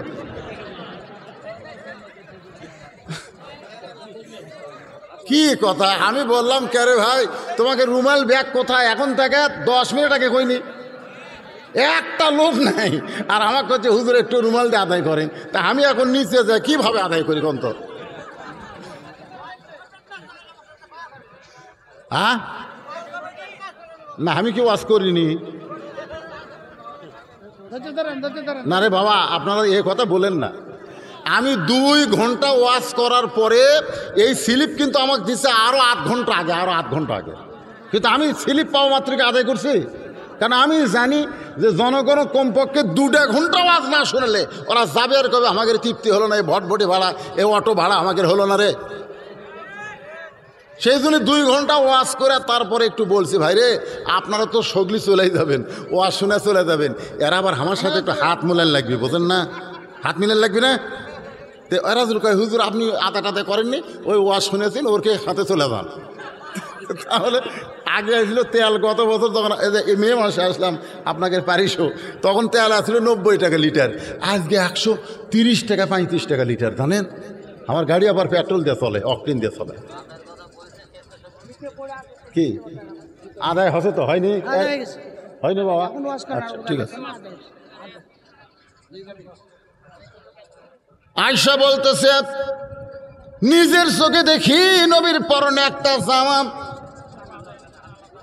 পিছন দিকে ছিঁড়ে গেছে। নবী যেই জুব্বাটা পরে সেই জুব্বাটার পিছন দিকে ছিঁড়ে গেছে। আয়েশা বলে ওই একটা মাত্র জামা ছাড়া তখন নবীর দ্বিতীয় কোনো জামা ছিল না। কয়টা? একটা। যতক্ষণ এটা পরে থাকে পিছন দিকে ছিঁড়ে দেখা যায় 2 জাহানের শ্রেষ্ঠ নবী। আল্লাহ তাআলা আমাদের আদর্শ বানাইছে, গরিবরা যেন কোনোদিন বলতে না পারে আল্লাহ আমাদের গরিব বানাইছে। নবীর আদর্শে দিয়ে খেয়াল করেন, আমাদের চাইতেও নবী বেশি গরিব ছিল। ধরে কোন ঠিক কিনা? কোনো ক্ষুধার্ত যেন আল্লাহ যখন যে কোরআনে আয়াত নাজিল করলো, ওয়ালা নাবলুওয়ান্নাকুম বিশাইয়্যিম মিনাল খাউফি ওয়াল জুই ওয়া নাকসিম মিনাল আমওয়ালি ওয়াল আনফুসি ওয়াস সামারাতি ওয়া বাশশিরিস সাবিরিন। আল্লাহ রাসূলকে দিয়ে আমাদের আদর্শ কেন, মানে যেদিকে যাবেন গরিবরা যেন চিন্তা করে নবী আমাদের আদর্শ। আবার আমাদের নবীর চাইতে গরিব আমরা এত হইনি রে, আমরা কি এমন গরিব যে একটাই মাত্র পাঞ্জাবি? আয়েশা বলতেছে একটা পাঞ্জাবি সেলাই করব কখন? যতক্ষণ নবী পরে থাকে দিনের বেলায়, রাত্রেবেলা পাঞ্জাবি খুলে কেবল রাখছে। নবী বলে রে মেয়েরা, নবী পাঞ্জাবি খুলে রেখেছে, আমি তখন নিয়ত করেছি আজকে আমি নবীর পাঞ্জাবি সেলাই করে দিব। নবী যখন ঘুমায় যাবে তখন আমি নবীর এই জামাটা সেলাই করব। নবী যখন ঘুমায় গেছে আমি তখন জামা সেলাই করার নিয়তে উঠলাম, কিন্তু ওঠার পরে কূপের মধ্যে গিয়ে তখন তার কারেন্টের বাতি ছিল না, ওই দিয়ার বাতি আমি জ্বালাইতে গিয়ে দেখি তেল নাই। তেল নাই, বাতি কেমনে জ্বালাবো? শুয়ের মধ্যে সুতা কেমনে ঢুকাবো? আর ছেঁড়া পাঞ্জাবি কেমনে সেলাই করব? আমি যখন চিন্তা করতেছিলাম এমন সময় নবী আমার নবী ঘুমের ভিতরে একটু কাত হলেন, এ হাতটা মাথার উপরে রাখলেন। কিছুক্ষণ পরে নবী কপাল থেকে হাতটা টান দিলেন। আয়েশা বলতেছে রে মেয়েরা শোনো, অন্ধকার ঘর এত আলোকিত হয়ে গেল যেন গোটা আসমানের পূর্ণিমার চাঁদ আমার ঘরের মধ্যে আল্লাহ ঢুকাইয়া দিছে। আমি শুয়ের মধ্যে সুতা ঢুকাইয়া আমি নবীর পাঞ্জাবি সেলাই করার পরে জায়গা মতো যখন পাঞ্জাবি রাখলাম, আবার নবী কপালে হাত দিলেন, সঙ্গে সঙ্গে ঘরের আলোটা চলে গেল। আমি আয়েশা থরথর করে কেঁপে যখন নবীর কাছে শুইতে যাই, নবী বললেন আয়েশা কি করলে তুমি? বলে হুজুর কি করলাম পরে বলবো, আগে জানতে হবে আমি কি দেখলাম। আমি কি দেখলাম? আল্লাহর নবী বলে আয়েশা যতক্ষণ আমার পাশে তুমি শুয়ে থাকো ততক্ষণ আমি স্বামী ছিলাম, কিন্তু তুমি যখন আমার পাঞ্জাবি সেলাই করতে গেলে ওই মুহূর্তে আমি নবী হয়ে গেলাম। লিল্লাহে তাকবীর। আল্লাহর নবী সিরাজাম মুনীর। আল্লাহ বলেছেন আপনাকে আমি নূরের বাতি হিসাবে দুনিয়াতে প্রেরণ করেছি বাজান গো। সেই নূরের বাতি আজকে আপনাদের সামনে আছে, যখন আসে না নাই। এই নূরের বাতি হলো পবিত্র কোরআন। এই কোরআনের কিন্তু আলো রয়েছে, কিন্তু সেই আলোটা সমাজের মধ্যে জ্বালাতে হবে, কিন্তু আমরা সমাজের মধ্যে জ্বালাবার পারি না। মেয়েরা বলতেছে মা এটা হলো নবী, একবার দেখলেন, দ্বিতীয়বার নবীকে আপনি কখন দেখেছেন? দ্বিতীয়বার নবীকে আপনি কেমন করে কখন দেখলেন? আয়েশা বলতেছে তাহলে শোনো, নবী আমাকে আদর করে বলেন, আয়েশা আমি একটু তোমার উরাতে মাথা দিয়ে শুইতে চাই, তুমি কি আমাকে শুইতে দিবা? আয়েশা বলতেছে এটা আমার ভাগ্যের ব্যাপার। যখন সুবহানাল্লাহ, নবী কিন্তু নিজের বিবির উরাতকে বালিশ বানায়া মাঝে মধ্যে শুইতেন। আপনারাও শোবেন, এতে মহব্বত বাড়বে না কমবে? আপনার বউ বসে আছে, আপনি দৌড়ে গিয়ে বইয়ের উরাত বালিশ বানায় শুয়ে পড়লেন। বউ কিন্তু দেখবেন যতই রাগিত হোক, আপনি খালি ওর উরাতত মাথা দিলে ওই কিন্তু আপনার মাথার চুলের মধ্যে হাত দিবি। জোরে কোন ঠিক কিনা? বিবি কাটবি, দরকার হলে কপালত একটা চুমাও খাবি রে। স্বামী আমার কি ভালোবাসে রে, আমার উরাতের ওপর মাথা দিস। আল্লাহ রাসূল বলে, আয়েশা আমি একটু তোমার উরুর উপরে মাথা দিয়ে শুইতে চাই। আয়েশা বলতেছে ইয়া রাসূলুল্লাহ এইটা আমার ভাগ্যের ব্যাপার। এই বলে নবী আয়েশার উরুর উপর মাথা দিয়ে যখন শুইছে, কিছুক্ষণ পরে আয়েশা নবীর মাথার চুলের মধ্যে হাত দিয়ে বিলকি করতেছে। ঠিক ওই সময় আল্লাহর কোরআন নবীর উপর নাজিল হওয়া শুরু হয়েছে। জোরে কোন সুবহানাল্লাহ। যেই মাত্র কোরআন নাজিল হওয়া শুরু হয়েছে, আয়েশার উরু মনে হয় মাটির মধ্যে ডেবে যাবে। আয়েশা চোখের পানি বের করতেছে, কিন্তু নবীকে মাথার টান দিবার বলতে পারে না। কেনবে বলবে, হুজুর মাথা সরান, আমার উরাত ফেটে যাচ্ছে, আমার উরাতের উপর মনে হয় উহুদ পাহাড় চাপা দেওয়া হয়েছে। কিন্তু আয়েশা চোখের পানি দর দর করে পড়তেছে। কিছুক্ষণ পরে আবার যেমন নবী তেমন মাথা আবার পাতলা হয়ে গেছে। তাকায় দেখে আয়েশা কাঁদতেছে। আয়েশা বলতেছে ইয়া রাসূলুল্লাহ স্বামী হিসাবে আপনি আমার উরুতকে বালিশ বানায় শুয়ে পড়লেন, কিন্তু হুজুর মাঝখানে কি হলো? রাসূল বলল, আয়েশা যখন তোমার চোখ দিয়ে পানি পড়েছে ওই মুহূর্তে আমি আল্লাহর নবী ছিলাম। জোরে খান সুবহানাল্লাহ। যখন মাথা দিয়ে শুয়েছি তখন তোমার স্বামী, আবার এখন আমি তোমার স্বামী, আর মাঝখানে আর আল্লাহর নবী ছিলাম, কারণ ওই সময় আল্লাহর কোরআনের আয়াত আমার ওপর নাজিল হয়েছে। জোরে খান সুবহানাল্লাহ। সমস্ত মেয়েরা বলতেছে মা আর একবার নবীরে কেমনে দেখলেন? আয়েশা বলতেছে তাহলে শোনো, নবী দুনিয়া থেকে বিদায় নেওয়ার প্রাককালে, নবী দুনিয়া থেকে বিদায় নেওয়ার প্রাককালে আমার কাছে নবী শুয়ে আছে। নবী বলতেছে আয়েশা আমি যখন দুনিয়া থেকে বিদায় নেব, বলো তো কোন জায়গায় আমি থাকব? তুমি একটু বলো তো আয়েশা, কোন জায়গায় থাকলে ভালো হয়? আয়েশা এখন কি বলবে? আয়েশা বলতেছে আপনি আপনার মায়ের পাশেও থাকতে পারেন। আমি নবীর মা আমিনার কবর নিজের চোখে দেখছি, আল্লাহ পাক আমাকে দেখাইছে।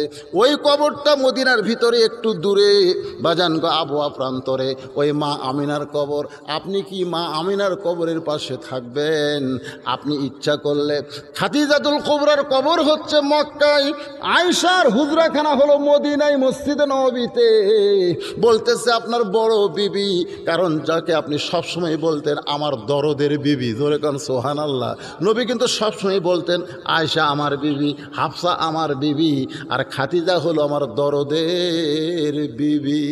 কারণ দুনিয়াতে প্রত্যেকটা বিয়ের পরে বউকে স্বামীর হাতে তুলে দেয়, বউকে স্বামীর হাতে তুলে দিয়ে বলে বাবা আমার মেয়েকে তোমার হাতে তুলে দিলাম। কিন্তু খাদিজার সঙ্গে নবীর যখন বিয়ে হয়েছে তখন খাদিজার হাত নবীর হাতে কেউ তুলে দেয় নাই, বরং আবু তালেব নবীর হাত দুইটা নিয়ে খাদিজার হাতে তুলে দিয়ে বললেন মা আজ থেকে আমার এতিমকে তোমার হাতে তুলে দিলাম। খাদিজা বলতেছি ইয়া রাসূলুল্লাহ আমি শুধু আপনার বিবি না, আমি হলাম আপনার দরদ। আয়েশা বলতেছে নবী গো আপনি মন চাইলে ওসিয়ত করেন এই মদিনা থেকে আপনাকে ওই জান্নাতুল মাওয়া খাদিজার কবরের পাশে দাফন করা হবে। আল্লাহ রাসূল তাকায় দেখে আয়েশার চোখ দিয়ে দর দর করে পানি পড়তেছে, আয়েশার চোখ দিয়ে পানি পড়তেছে। নয়ন আয়েশা তুমি বলতেছ বলতেছো জান্নাতুল বাকির মধ্যে, না হয় আবুয়া প্রান্তরে, না হয় ওই জান্নাতুল মাওয়াতে, কিন্তু তোমার চোখটা দর দর করে কেন পানি পড়তেছে? আয়েশা বলছে যে হুজুর এখন আমার 18 বছর বয়স চলতেছে। হুজুর এখন আপনি এই কথা বলতেছেন যে আপনি বিদায় নিলে কোথায় থাকবেন, তাহলে আপনি চলে গেলে আমি কি করব হুজুর? আমার কি করার আছে? আমার মন চায় কিন্তু আমি বলবো না, আমার মন চাই কিন্তু আমি বলবো না। আল্লাহ রাসূল বলে আয়েশা আমি শুধু তোমার স্বামী না, আমি হলাম আল্লাহর নবী। আল্লাহ পাক আমাকে জানাইছে আমি বিদায় নিলে এই জায়গায় তুমি আমাকে রাখতে চাও। জোরে কোন সুবহানাল্লাহ।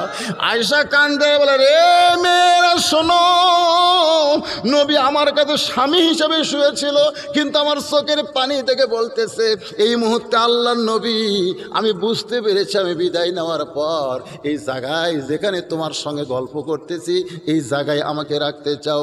আল্লাহ নবী বিদায় নেওয়ার পর সাহাবীদের মধ্যে কথাবার্তা শুরু হয়ে গেল, নবীকে কোথায় দাফন করা হবে, নবীকে কোথায় দাফন করা হবে। আয়েশা বলতেছেন রে নবীর সাহাবীরা বাহিরে কথা না বলে ঘরের মধ্যে ঢুকো। আবু বকর ঘরের মধ্যে ঢুকে বলতেছে মা আল্লাহ নবীকে কোথায় রাখবা? আয়েশা বলতেছে আমার কাছেই নবী থাকতে চাই, আমার কাছেই নবী থাকতে চাই। যেখানে মা আয়েশার ঘর ওই ঘরের মধ্যেই নবী আজও রয়েছে। বাজান 18 বছর থেকে আয়েশা দুনিয়া থেকে বিদায় নেওয়ার পরে ওই ঘরের মধ্যেই কিন্তু আয়েশা থেকেছে। জোরে কোন সুবহানাল্লাহ। এখন আমরা যারা নবীর উম্মত তারা সকলে বিশ্বাস করব আমাদের নবী 12 রবিউল আউয়াল তারিখে আমরা বলবো বিদায় নিছে। ভোগ করে কোনো সময় বলবেন না নবী মারা গেছে, নবী মারা যায় নাই, নবী বিদায় নিয়েছে। কারণ আমরা গজলের মধ্যে কিন্তু বলি ইসলামের আলো জ্বালায়া দিয়া নবী শুইয়া আসেন সোনার মদিনায়। আল্লাহর নবী কিন্তু মরে না ভাইজান, আজও কোরআনের মধ্যে নবী আছে না নাই? ওর হ্যাঁ মানুষ দিচ্ছে সবাই দিচ্ছে, আল্লাহ কবুল করুক। কোরআনকে মহব্বত করে মানুষ, তোমাকে সেই কোরআন তোমার ভিতরে কোরআন আছে বলে অন্ধ মানুষ হলেও তাকে মানুষ মহব্বত করতেছে। কিসের কারণে? কোন এর ভিতরে যে কোরআন আছে এই জন্যই তো আপনারা দিচ্ছেন। রাস্তায় দাঁড়ায় দাঁড়ায় একটা কোরআনে হাফেজ ভিক্ষা করুক এটা চান আপনারা? তো কোরআনের মাহফিল এসেছে ভিক্ষা না, কোরআনকে সম্মান করে হাদিয়া হিসাবে যে যা পারবেন আল্লাহর হস্তে ইনশাল্লাহ দান করবেন। এখন দোয়া হবে দরুদ ইব্রাহিম নামাজের দরুদ আপনারা সকলে পড়েন বাবা, দান করেন আর দরুদ পড়েন। আল্লাহুম্মা সাল্লি আলা মুহাম্মাদ ওয়া আলা আলি মুহাম্মাদ কামা সাল্লাইতা আলা ইব্রাহিম ওয়া আলা আলি ইব্রাহিম ইন্নাকা হামিদুম মাজিদ। আল্লাহুম্মা বারিক আলা মুহাম্মাদ ওয়া আলা আলি মুহাম্মাদ কামা বারাকতা আলা ইব্রাহিম ওয়া আলা আলি ইব্রাহিম ইন্নাকা হামিদুম মাজিদ। ভাই তো আর কিছু বলবেন না আপনি বলা? হ্যাঁ আর কিছু করবেন না? আচ্ছা সভাপতি সাহেব এর পক্ষ থেকে এখন মোনাজাত করার জন্যে আমাকে অর্ডার দেওয়া হলো। যারা হাফেজ সাহেবের টাকা তুলেছেন তারা এখানে হাফেজ সাহেবকে দিয়ে যাবেন ইনশাআল্লাহ। আল্লাহুম্মা আমিন। আল্লাহুম্মা আনতাস সালাম আমিনকাস সালাম তাবারাকতা ইয়া যাল জালালি ওয়াল ইকরাম। আয় আল্লাহ, কয়েকদিন আগে মোবাইলে বলেছে হুজুর যে হারে বৃষ্টি হচ্ছে মাহফিল মনে হয় এখন করা যাবে না। আহা, কয়েকদিন আগে বৃষ্টি হলো, আজকে কত সুন্দর পরিবেশে এত বিশাল বড় একটা মাহফিল হয়ে গেল। আল্লাহ, তোমার যে সকল বান্দারা কষ্ট করে মেহনত করে আজকের এই জান্নাতের বাগান বানায় দিছে, আল্লাহ তাদের সকলকেই জান্নাতি মানুষ হিসাবে কবুল করে নাও। আল্লাহ, ইসলামী সমাজ কল্যাণ পরিষদকে আল্লাহ তুমি কবুল করো। আয় আল্লাহ তাআলা, আজকের মাহফিল যে আলোচনা হয়েছে যদি ত্রুটি বিচ্যুতি হয়ে যায় মাফ করে দিয়ে দেও আল্লাহ। এর যা হাদিয়া মঞ্জুর করো আল্লাহ। সোনার মদিনায় নবী পাকের রওজা মোবারকে আল্লাহ তুমি কবুল করে নাও আল্লাহ। তাম আম্বিয়াই কেরাম, আসহাবে কেরাম, তাবিনী কেরাম, তাবা তাবিনী কেরাম, তাম পৃথিবীর মাটির নিচে মুমিন মুমিনা শুয়ে আছে আল্লাহ, সকলের আর ওয়াফরে কবুল করেন। রব্বির হামহুমা কামা রব্বায়ানি সগীরা। আমাদের বাপ মা যাদের কবরে গেছে আল্লাহ, বাপ মার কবরকে আল্লাহ জান্নাতের টুকরা বানিয়ে দিন আল্লাহ।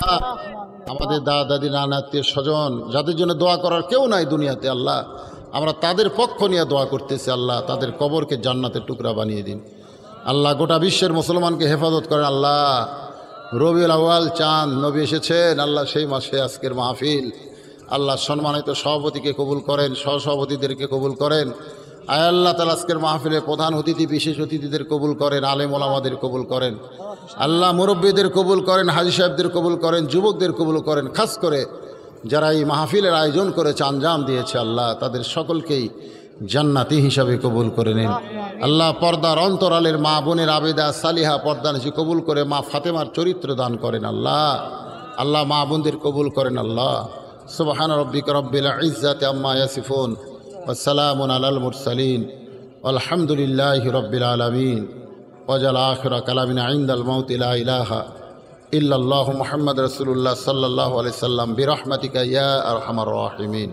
আসসালামু আলাইকুম ওয়া রাহমাতুল্লাহি ওয়া বারাকাতুহু।